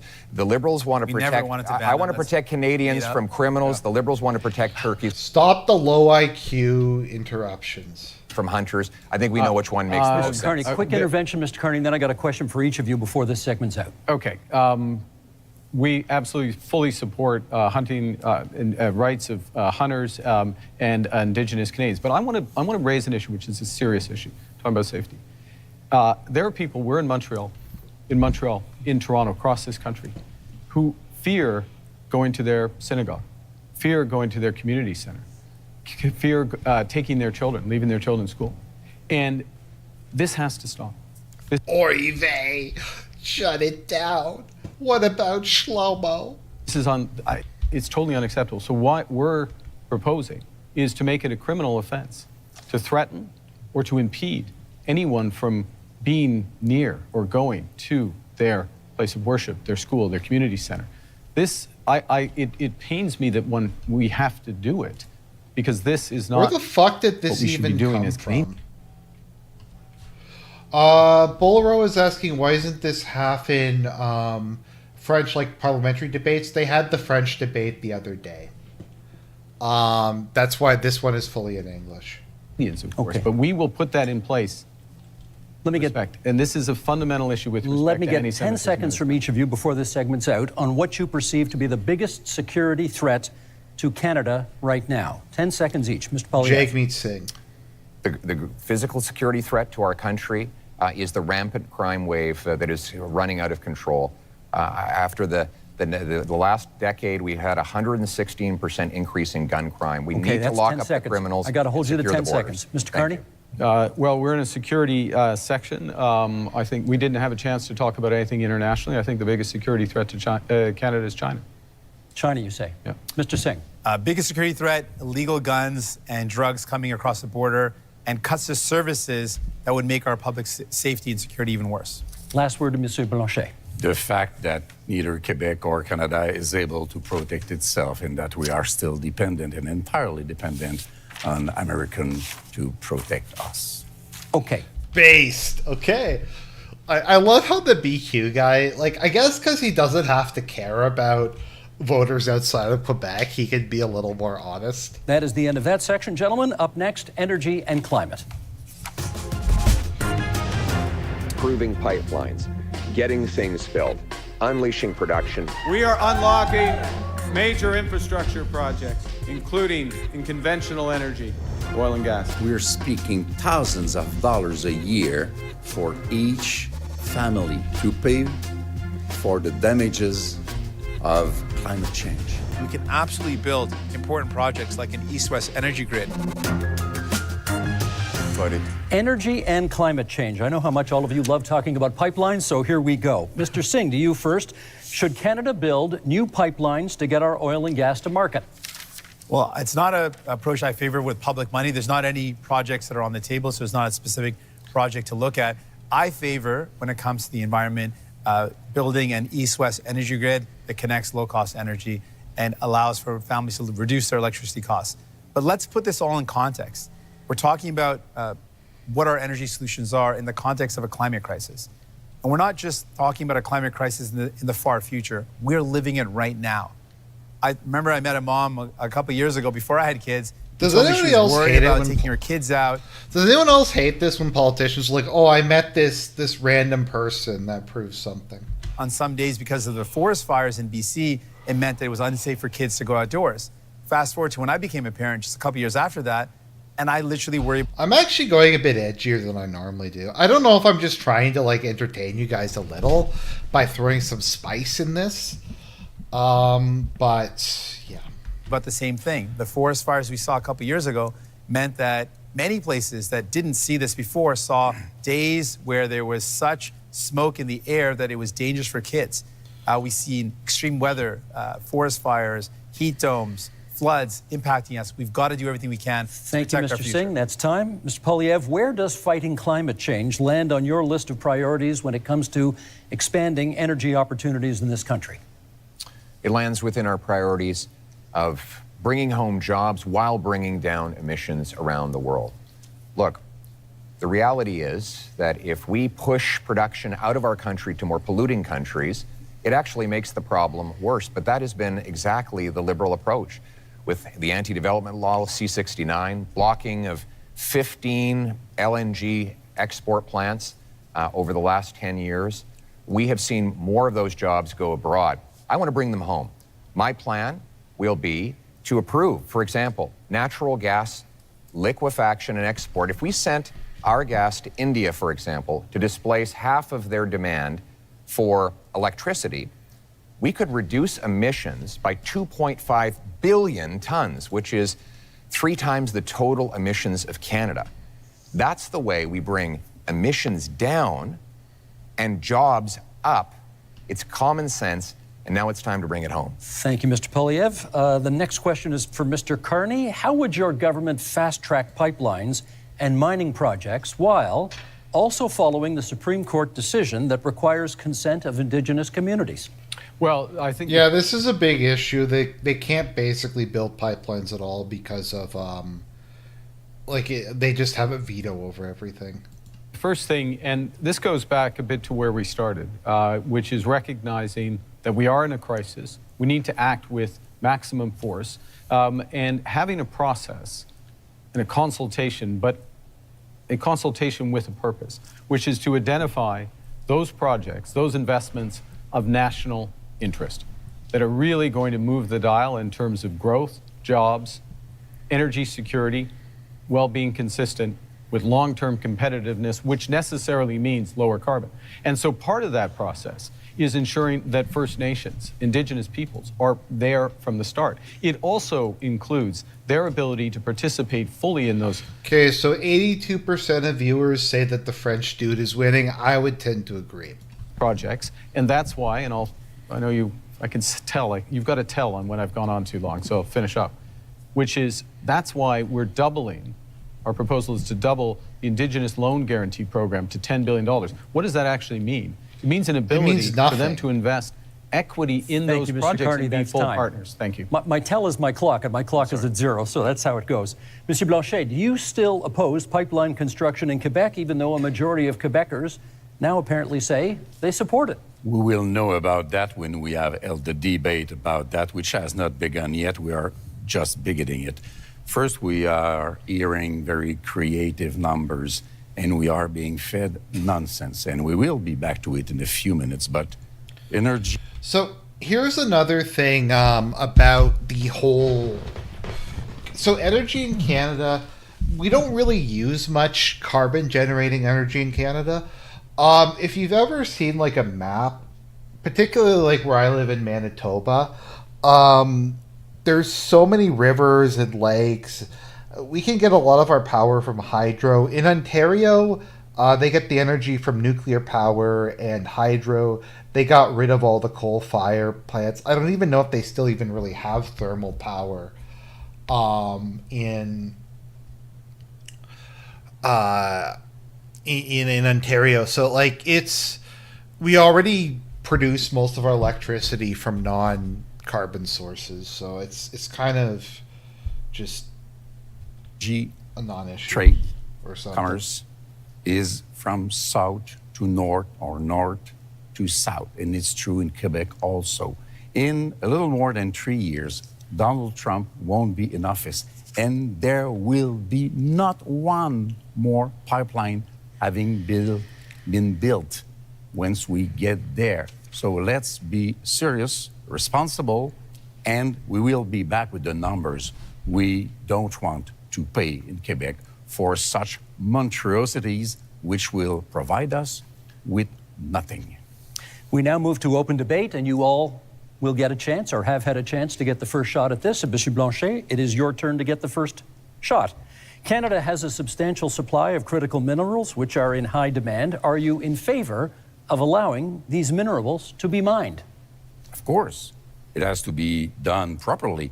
Quebec has probably the most important clean phosphate reserves in North America. In Saguenay-Lac-Saint-Jean, it is very important. It has to be exploited. This is the best way to use Paul Saguenay as an infrastructure that we need. We have lithium. Everybody needs lithium. Transportation has to be taken from oil to clean energy. This is what we want to be working on. It is part of the specifics of Quebec economy. So we are in favor of that. But we don't want to pay for the $30 billion. Is it just me, or is like the guy who's English is his second language way more articulate? I don't know. I just feel like the French dude is like way more articulate when he's speaking in English than the people whose English is their first language. Which have been spent on oil and gas by the Liberals last year. It's $7 billion from Quebec. We don't want to pay for the $40 billion which have been spent by the Liberals on Trans Mountain. It's $9 billion from Quebec. Those are $16 billion of which not $1 has been spent in Quebec to develop a lot more power and wealth for Quebecers with our own money. We need to let the leader of the Liberals respond. Well, actually, I was going to pick up on the enormous opportunity that exists in Quebec, exists in Ontario, exists in the north of Canada, really exists across this great nation in terms of critical metals and minerals. We are have one of the biggest resources in this country. And it's not We have one of the biggest resources. I guess it means in the world. just enormous economic opportunity, it is a strategic opportunity for Canada. So we have to make a decision, not just to develop it, but how do we develop? I don't know. Maybe like people, you can agree or disagree with me. I don't know. It sounds more articulate. Like as Bolero is thinking. It's or someone was saying that Develop it, and who are our partners he's having to think about it a bit more. for it? Do we become more dependent on the United States, which is what they want? By the way, President Trump this week said he might put a tax on critical metals and minerals, just showing again. Yeah, but the job is not if I may, to- and so the discussions to that, negotiate, so not to have if I may, tariffs. if I may Let's finish. let him finish. Let me finish. So the opportunity includes in Europe and includes in Asia as our partners. Last point. In order to get it done, So if people, just to talk about something slightly more interesting, so Quebec is not a bilingual province. It is a monolingual French province. So people in Quebec, outside of Montreal at least, speak French as their first language. I think most of them speak at least some English, but for a lot of them, it's a very insular culture, so they don't really speak particularly good English. The Quebecois are very protective of their language. They have like their own language Gestapo that will go around and like arrest people or force them to put things up in French. It is a very big issue. The Quebecois are very protective of their heritage. The problem is a lot of them are like based linguistic nationalists, so they'll be like Anglos out, Haitians in. in order to get it done, we'll put in place a first and last mile fund. So these projects are connected to road and rail so they can go quickly to market. And we will have all of the other fast tracking measures in place that I talked about earlier in terms of capital, timing, approvals, so that we can move quickly, we can be stronger at home, better. Oh yeah, they harass English speakers. I mean, which is kind of base, to be honest. Like, I don't really kind of mind that.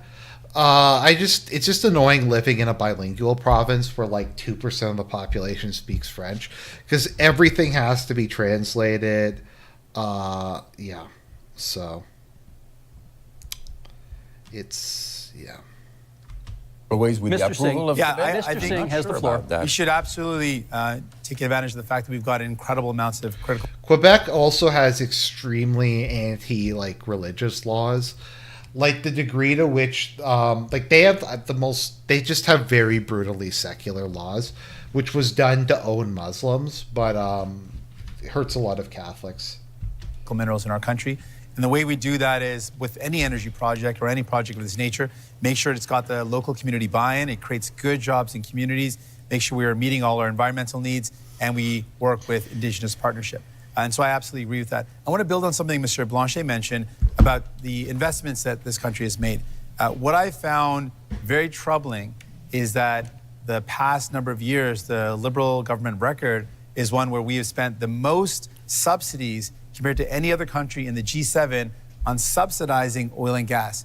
These are highly profitable companies. You I voted think that's for the it. wrong thing to do. We fought against it again and again. No, you voted And then for the it. Liberals have Over continued and to again. do it. And so my question really to Mr. Carney is, will you commit to ending oil and gas subsidies? Yeah. We should be using that to invest in people, not giving it. Well, but energy is. I don't know, like energy is like one of the main things along with taxes that determines the cost of living. Energy affects To everything. highly profitable oil and gas companies. Yeah, we talked. I promised Mr. Polyev the next, we'll come back and get that question answered. Mr. Polyev. Well, Mr. Carney, you point out that Donald Trump has a wrong-headed idea of putting a tax on our mines and our industry. And that is wrong. But so do you. Oh, it's the worst gotcha ever. Oh. You want to apply a massive industrial carbon tax on Canadian mines, Canadian steel mills, Canadian aluminum plants, You want to let them just pollute as Canadian much as they oil want? and gas. And your idea is to double the tax that Trump is applying by hitting them a second No time. one cares. This will do nothing for the environment. It will actually ship. Get back to talking about how we need to put criminals in jail. our jobs south of the border, Mr. Poilievre's just plan is let them like pollute as much as they President want. Trump Not a good wants. My plan is to bring that production home here to Canada. For example, I will give a tax credit to low-emitting Canadian industry like Quebec's aluminum, for example, or British Columbia's natural gas, so that we not only bring home the production, but we... Is there a specific poll you want to do, or just any poll to like break up the soy of this? We do it below global average levels of emissions so that we actually help the environment while bringing home the jobs for our people we have to let him at the finish. same time. That is a sensible, pragmatic approach that puts us in charge of our economic destiny so we can stand up to the Americans from a position of strength for a change. Mr. Carney, we've got, hang on a second. I want to give you a chance to speak to Mr. Singh's criticism about oil and gas subsidies and Mr. Poilievre's criticism about the industrial carbon tax. Okay, there we go. I made a new poll because people wanted a poll. Is Jagmeet Singh's IQ above 100? It probably is, but it's funny to say it isn't. I'm going to make 3 points. I'll make 4 if you want me to respond to that, but I want to make 3. The first is that I answered this question last night, but I think the puck had already dropped in the Canadiens game, so not everyone heard it. Yes, and fucking hockey reference to oil and gas subsidies. That's why you need New Democrats. Secondly, I would have done it independently. Secondly, recognizing that the biggest component of that was the cost of building Keystone. Keystone, which is the pipeline which has helped to increase oil exports by 50% in this country. That is an asset of the people of Canada. We own it. And the question of what to do it. So it's not a subsidy that has disappeared, it's actually an asset of Canada. Let me make a third point, though, in terms of where the oil and gas industry, particularly the oil industry, wants to and needs to go. Okay, I'm just going to be honest and talk about the middle-aged guy in the room. The thing that Carney has that helps him a lot is he's a boring white guy. And people like being ruled by a boring white guy. That's like there's no like this drama, this power of youth with Justo. There's none of this other stuff. It's just, okay, we have this nice boring white guy. He seems to know what he's talking about. We'll just let him rule us and things will work out somehow. I think that's honestly what his like main advantage is and why he's doing so well in the polls. Is that he's just a boring white dude. Now, Poilievre is a boring white dude too, but he's like, I don't know. People think he's Trump for some reason, so. Which is to become low carbon in the production and transportation of oil. One of the big projects we need to move forward with is carbon capture and storage, the Pathways project, so that we have oil and gas that is competitive, not just today, 10 years from now and 20 years from now, as the world uses less. We want to have more market share. We need to do that. My government will move that. But by definition, a subsidy isn't when we buy a pipeline. I'm talking about subsidies that go to oil and gas companies. Independent, separate from the country, oil and gas companies. That's what I'm talking about. The figure you quoted last night included the cost of the pipeline. Do you want to address his point? Billions of dollars we're spending. We got to stop spending. Sorry, can we get you to address his point about the industrial carbon tax? How much will the industrial carbon tax add to the price of a car? So the first thing I want to say is I'm going to address the broader point. Broader point is the entire absence of a climate plan from Mr. Poilievre, which, by the way, is going to... You know what, Poilievre, and I've said this, he feels really like the nerdy, awkward kid who's under the delusion that he's one of the cool kids. Like, he thinks he's like this edgy, like, intellectual, or like transgressive guy, but he's really just not. And he thinks he's one of the cool kids, and that's the lack of self-awareness. You know what? That's it. I think Poilievre has no self-awareness. I think that might be the best single way to describe him. Put our industry and our country at a disadvantage as we're looking for new trading partners. Guess what?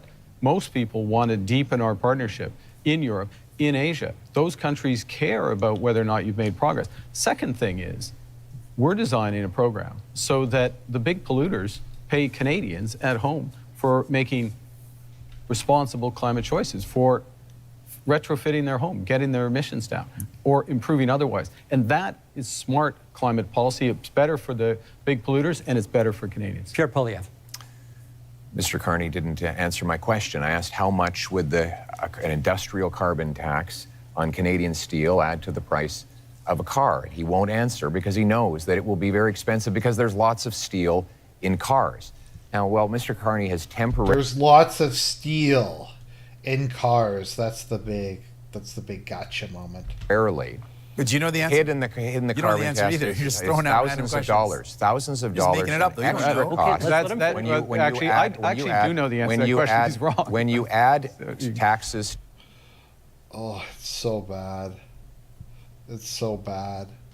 To steel, you raise the price of everything that uses steel. When you add taxes straw man argument to say, do you know the price? when You you don't know the add price. when You you don't know the add answer. when you add the carbon tax onto the price of, for example, fertilizer, you increase the price of food. So, oh, it's so cringe.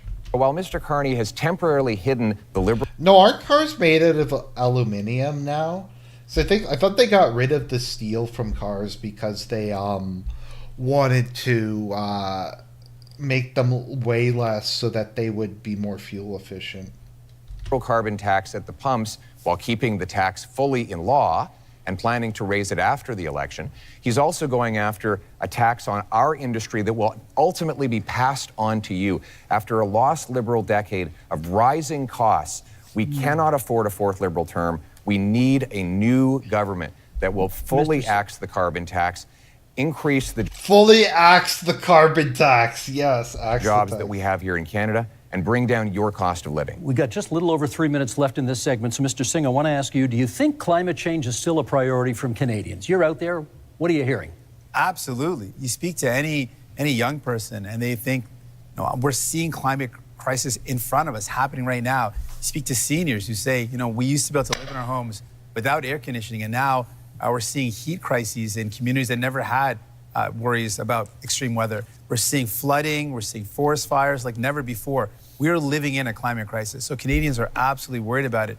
As soon as we come into a summer, we start seeing those. Well, I mean, the French guy can't actually win because he only runs seats in Quebec. They only run forest in Quebec. fires again. It's top of mind for Canadians because they're living it, they're seeing it. And I want those Canadians to know, Mr. Carney is not going to end those fossil fuel subsidies unless I'm there to fight back. Mr. Poilievre wants to let big polluters pollute as much as they want, poison our beautiful land, our water, and air. He wants to let them dump into our oceans. I'm going to fight back and defend our environment. Monsieur Blanchet, on the issue of whether or not people still care about climate change. I think people should be kept very informed about climate change because we are in a very strange denial situation about climate change, which still exists and is very expensive. And I'm sorry to crash your party, guys, but you are telling fairy tales. Clean oil and gas is a fairy tale. Large-scale carbon sequestration, sorry, I'm French, is a fairy tale. It does not exist. If Alberta wanted to exploit oil and gas and it were not a matter of pollution, I wouldn't mind at all. That's their business. Our own powerhouse in terms of energy in Quebec is clean energy. We are the best place in the world to achieve that. Our market is the northeastern part, Democrat part of United States. We want to keep our money to create wealth in Quebec for Quebecers. Let us be different because we can afford Monsieur to be Blanchet, different. let me give. I will get to you because I said I would. But you've taken a couple of hits here, and I want to give you a chance to respond to some of the things the people on this side of the stage have said. Thank you. Well, first of all, we do support protecting the environment. We want to ban the dumping of raw sewage into our waters. Wait, that's not banned? That's a good question. We want to hold large corporations to high environmental standards to protect our water and air. But we cannot do that by raising taxes and sending jobs overseas, as Mr. Carney is proposing to do. That has been the approach of the last 10 years of the Liberal government.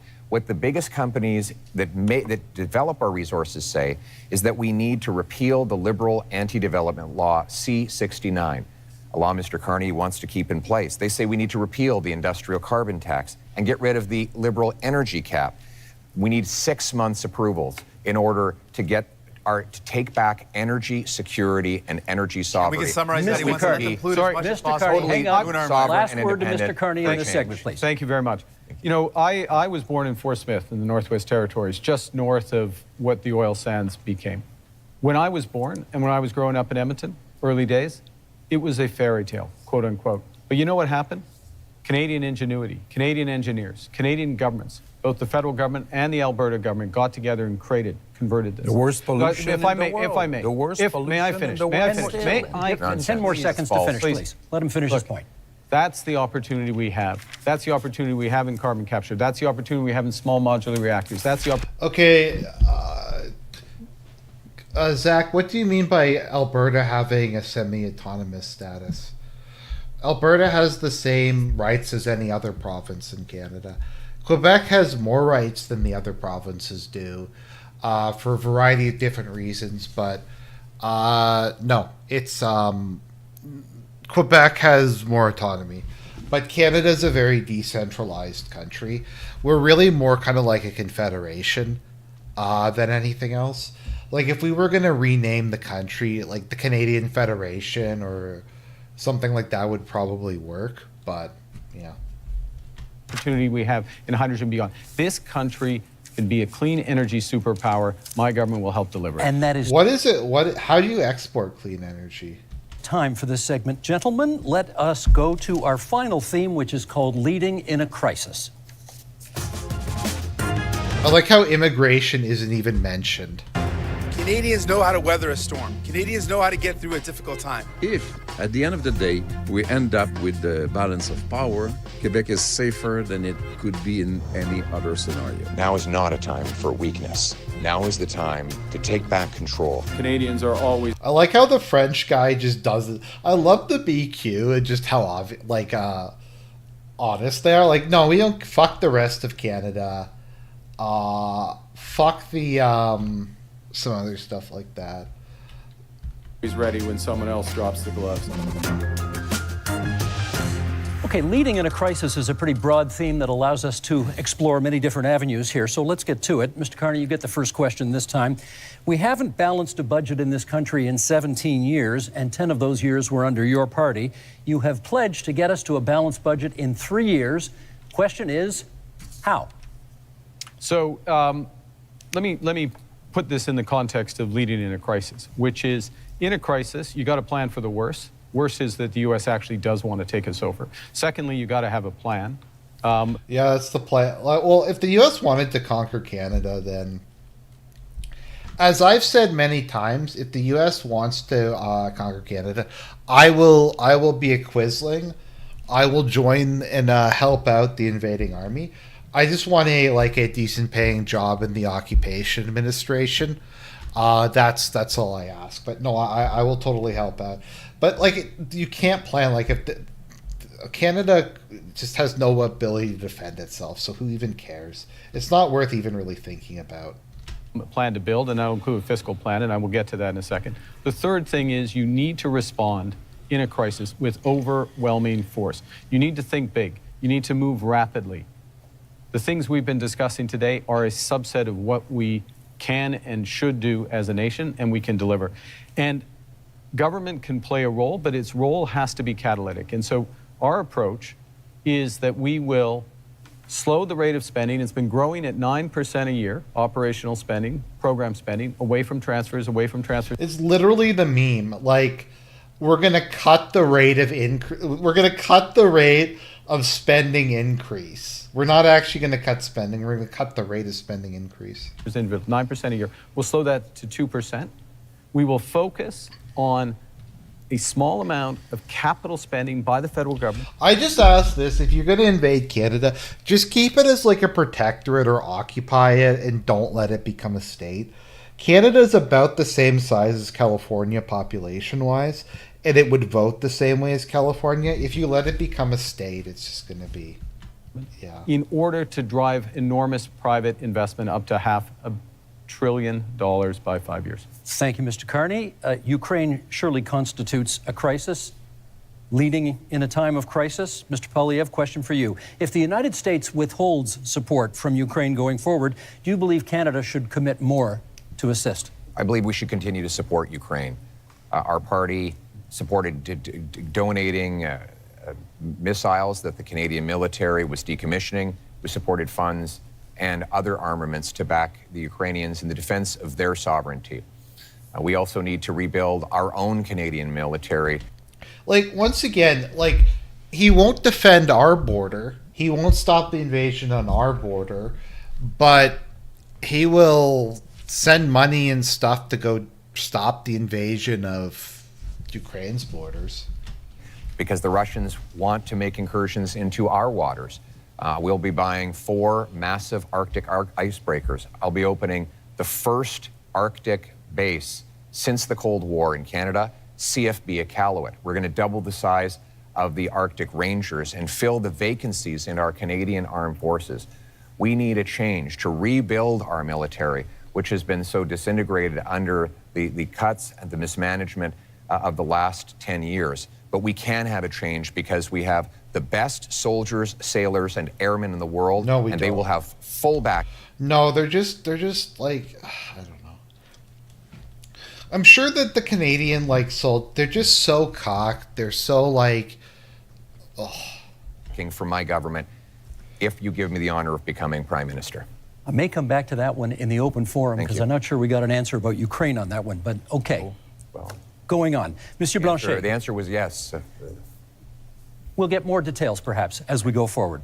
Mr. Blanchet, given the U.S. trade war, should any talk of a referendum on Quebec independence be put on pause? That one is easy. It will happen only after the negotiation is over, and that's a good thing. I want to say, oh, Rain climbed into my lap and now she's nuzzling my arm. You're a good girl, Rain. You felt my suffering and now you're here to take the pain away. support the idea. We must help Ukraine, but we also must help the civilians of Gaza, and we must destroy Hamas, which is a terrorist organization. Whoa, wait, why are we now? What? I think his donor wanted him to read that one out. So the Quebec independence guy is saying we have to like destroy Hamas. What? You know what? I don't want to be the leader of Canada. You will understand that. I don't want to be prime minister. But I can offer to be a partner, a responsible partner, a collaborative partner. If Quebec is respected in its differences, in its aluminum industry and lumberwood industry and culture and French language and values of secularity of the state, which is the price to be paid in order to have real equality, then if we are respected, we will be a partner, and then even Canada will be stronger in its negotiation against Donald Trump. This is what I am offering. Respect us. Mr. Singh, I watched last night's debate. You seemed very eager to talk about healthcare, so let's talk a little more healthcare right now. You have made many promises on healthcare. If a province says to you, we'll take your money for healthcare, but not your conditions on how to spend it, what do? We've got to negotiate. We can't be giving away money without clear conditions.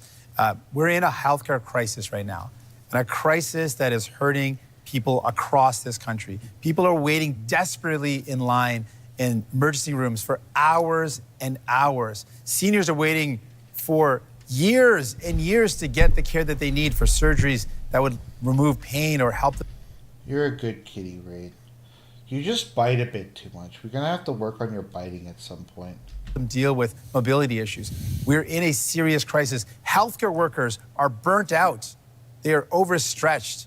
And what we're seeing is more and more privatization, and that is hurting our public universal healthcare system. So we've got to fight back against it. We cannot allow our public money to go to a for-profit private clinic lining the pockets of a rich CEO or investors instead of going towards care. We need to make sure that we are investing in solutions where care gets to people, not profiting those at the very top. Okay, I actually have a position on healthcare in Canada and how to fix it. I think what we need to do in Canada is implement co-pays for services. They don't have to be high. They could be $5, $10 for stuff, like maybe $10 for a checkup. because the issue is it doesn't actively cost anything to go and use the health services.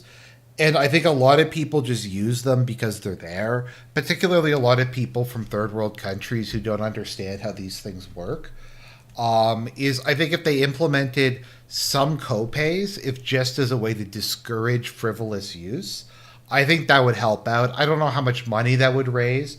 Whatever from that could go to help the system, but I do think that reducing frivolous use is probably important. And so that's my commitment. I'm going to fight to make sure we defend our healthcare against the threats of Thank you, Mr. Singh. Americanization and privatization. Okay, we now go to open forum debate, and perhaps, Mr. Polyev, you get the first word here. This might be a good time to put a little more flesh on the bone of what you think Canada could do for Ukraine if the U.S. backs out. Yes, and my answer is that we should continue to support Ukraine. We don't need to follow the Americans in everything they do. When they're wrong, then we will stand on our own and with other allies. And with respect to Ukraine, that of course includes support with intelligence, equipment, armaments, but it also includes defunding Putin. Right now, Vladimir Putin has a monopoly on the European energy market because, frankly, the Liberals blocked exports of Canadian natural gas off the Atlantic coast. They blocked multiple projects. I would rapidly approve those projects on national security grounds so that we can actually ship Canadian natural gas over to Europe, break European dependence on Putin, defund the war, and turn dollars for dictators back into paychecks for our people. Mr. Carney, you wanted to add? Well, Okay, but Russia's a much more democratic country than, like, okay, so I want to do a poll. Okay, I don't feel like making it. Do you think that the Canadian people, okay, do you think more of the Canadian population likes Carney, or more of the more of the Russian population supports Putin? Do you think that more of the Russian people think Putin's doing a good job in leading their country, or than the percentage of the Canadian people who think that Carney's doing a good job? Like, it's not even close. Like it's, Putin is extremely popular. Even NATO and like Western polls will Bob John is schizophrenic, Trent. Like, just let it go. It's just, he just is. Yeah. I want to go to the situation in Ukraine because it's very important. We've been a steadfast, Canada has been a steadfast ally, and Canadians have stepped up welcoming Ukrainians. By the way, have you guys seen the giant rat stuff? Okay, right, there you go. We'll get back to this nonsense in a second. I just want to look at the giant rats. Giant rats. Birmingham. So, there's a bunch of stuff is happening. Oh, okay, oops. Let me just put that on. There we go. Okay, so there's a garbage strike in Birmingham. So the streets are literally just full of shit. Like, there's just garbage everywhere. And this has led to an explosion of the rat population and the and just massive rats coming out. So now there's like rats the sized as like cats that are wreaking havoc on the city. So yeah. This is what it looks like when the garbage men are on strike. This is just the way that these people live. Look at that. Look at that British person throwing the garbage out. So, look at that guy. Abin Hussein, people are terrified. Just all that stuff. These people can't take their own garbage to the park or anything like that. So yeah, you got the rats just all over, the size of small cats. The whole thing is complicated. It has something to do with some girl boss judge who screwed over the garbage men, so they're on strike. So this is just the way that these people live. Like if garbage goes away, they just immediately resort to this. So we've got the okay, where is it? The headline. Where's the one? We've got rats as big as your feet. Cat-sized rats are attacking our cars. That's a headline you didn't expect to see. So there's apparently like giant rats are just attacking people. And that's Britain. So remember, guys, it can always be worse. You could always live in the UK. And this is just the way that these people live. And this is the second largest city in the UK. And this is like some biblical shit. This is like the fucking 12 plagues of Europe, of Egypt. This is like God's villain song in The Prince of Egypt. Set the plagues upon the UK. The British are so wicked that God is sending a plague of rats. Okay, the rats are eating the wiring in the cars. Okay, anyway, sorry. We'll get back to the boring thing. I heard about that earlier today, and I was just kind of shocked by it. Into their homes and supporting them in other ways. In my first month as Prime Minister, we joined the Coalition of the Willing to support Ukraine as the U.S. stepped back.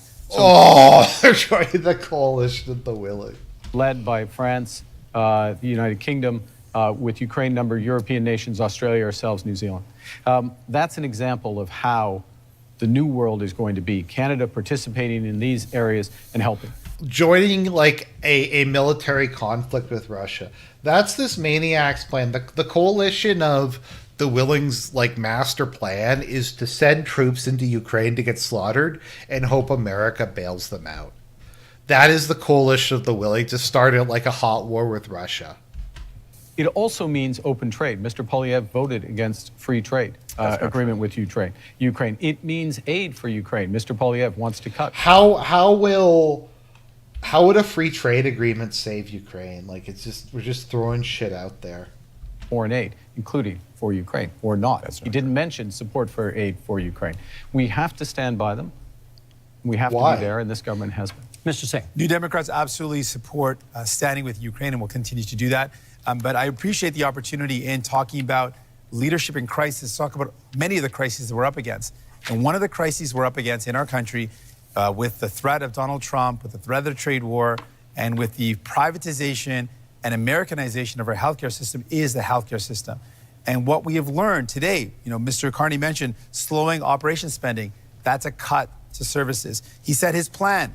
We can't slow the rate of increase.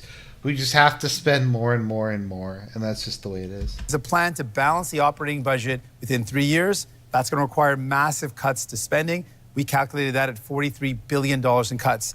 In fact, Rosemary Barton, when he was on the show... Rain, you'll keep me safe from the rats, won't you? Actually, back when I used to live with my parents, Rain killed, I think it was like 6 mice or something like that. She took out like an entire family.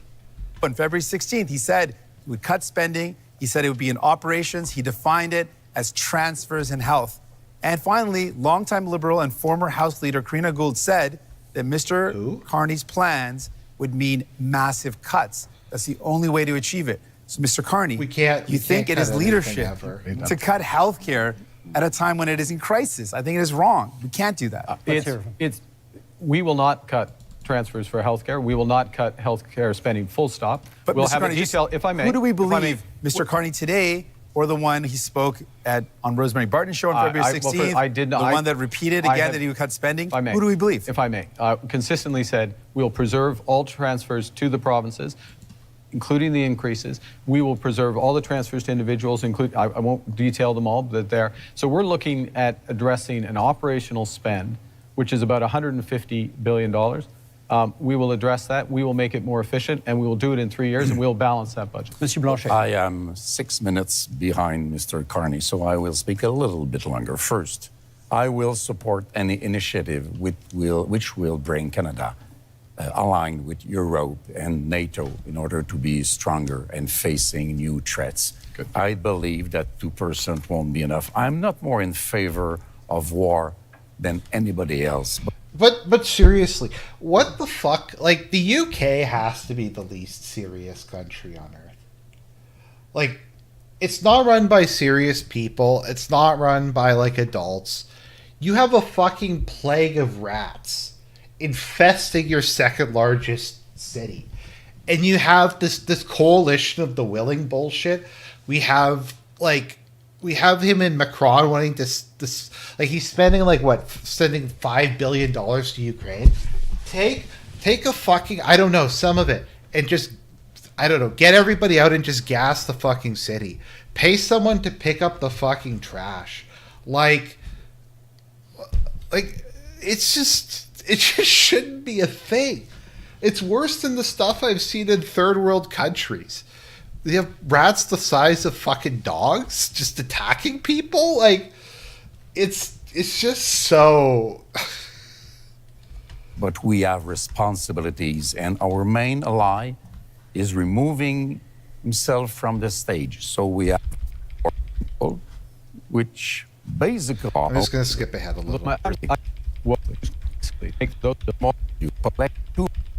Who are deeply worried about the status of our healthcare system, to Canadians who believe and love our universal public healthcare system, to patients who are stressed out. If you're worried about which Mr. Carney to believe, the one today or the one who spoke on previous shows and said he... I'm going to be honest, if any country is going to, in the West, is going to undergo a collapse, I think that the UK has, like, a decent chance.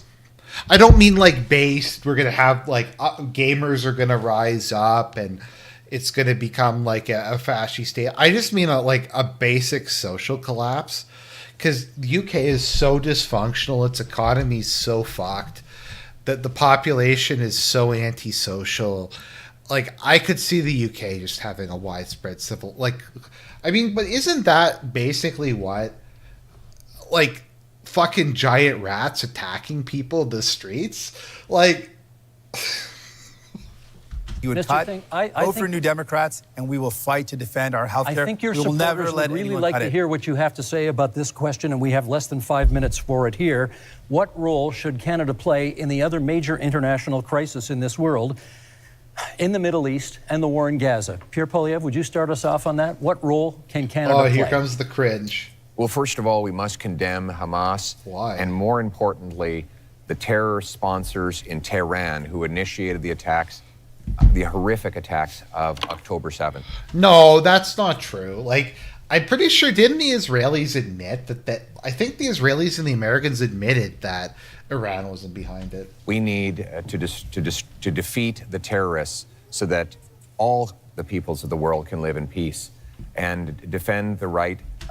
Okay, we're like 2 hours into this video, so I can say it. That's some of the gayest shit I've ever heard. We have to defeat the terrorists so all the people of this world can live in peace. Like, what? Of yes, Palestinians to have their own lives free from the oppression of Hamas dictators and Iranian intervention, while Israel has the ability to live in freedom and peace. But I also want to say, we need to get back to the Canadian tradition, which is that when people come to this country, they leave foreign conflicts behind. The rampaging riots targeting Jewish communities is utterly unacceptable, and it points to the growing... It's only the Jewish guys. It's only that. ...chaos that we see on our streets after 10 years of incredibly irresponsible liberal policies, of weak borders, of dividing people into groups, of saying one thing to one group and the opposite to another, Okay, dividing I'm just and muting conquering. this on, like, we must my end end, that just 'cause division it's and so unite our cringy. people so that You guys can everyone enjoy feels it, safe. You guys and that can when we enjoy come here, Poilievre being we put Poilievre. our foreign conflicts I behind think that's... and we That's put not Canada people. first. Mr. Singh, come please, from go countries ahead. I don't around know, the his world, eyes and they are care fucked. deeply about where they come from, and they should be able to do so. That's a part of being in our country, to have that freedom. Your treatment of Palestinians has been frankly disgusting. Your treatment of people who provide care and service for people in Gaza has been disgusting. On top of that, people in Israel and in Palestine deserve to live in peace and security. And Mr. Carney, to date, you've not acknowledged that what's going on in Gaza is now clearly become a genocide. It's important to call things out as they are, and you've not done that. Mr. Carney. We need to work, to go to your question, we need to work with our international partners, maximum pressure, maximum encouragement for an immediate ceasefire. That's the first thing. Encourage the return of all of the hostages. Resumption of humanitarian aid. My government put in place $100 million of humanitarian aid, which is ready to go. With respect to where this ultimately goes, yes, two-state solution, but it has to be a viable and free Palestinian state, living side by side in peace and security with the state of Israel. I will underscore one other thing. Mr. Poilievre rightly mentioned Iran, the Iranian sponsors in this region. We have to be clear-eyed about the fundamental risks of Iran and do everything with our international partners to check it and turn it. Mr. Blanchet. If we are to work together, we will have to be consistent. The Jewish community in Quebec and Canada is harassed by a very little minority of radical Islamists. Uh-oh. And we don't do so. He called them out. We don't do so much. The law in Canada says that somebody may invite people to be violent, to propose genocide against another people if they can be hidden behind a religious motivation. They are in agreement with that, they are in agreement with that, they are in agreement with that. And we say it is a crime to invite people to violence and killing other people. Cringe. And this is what is being done. The Jews are very powerful in Canada. Well, I mean, they're powerful with the approval of the Criminal Code of Canada. And we are saying this has to be changed. We have to change what we do. Like, once again, this is how unserious these people are. Like, there's...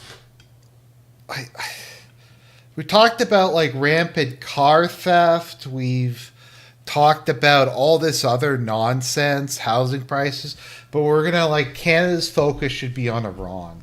Before we want people elsewhere to change what they do. Last minute in this segment, Mr. Poilievre. This is about crises and leadership.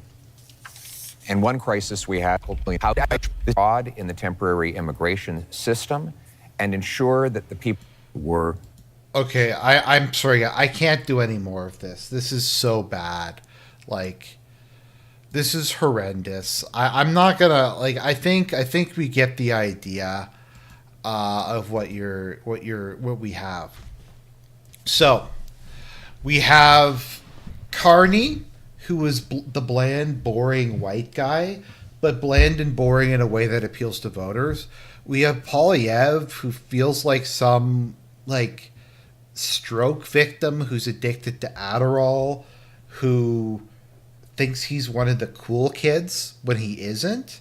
We have the surfer Khalistani nationalist dude bro, and we have the French guy who's pretty based except for Israel. And this is the people who are going to lead my country.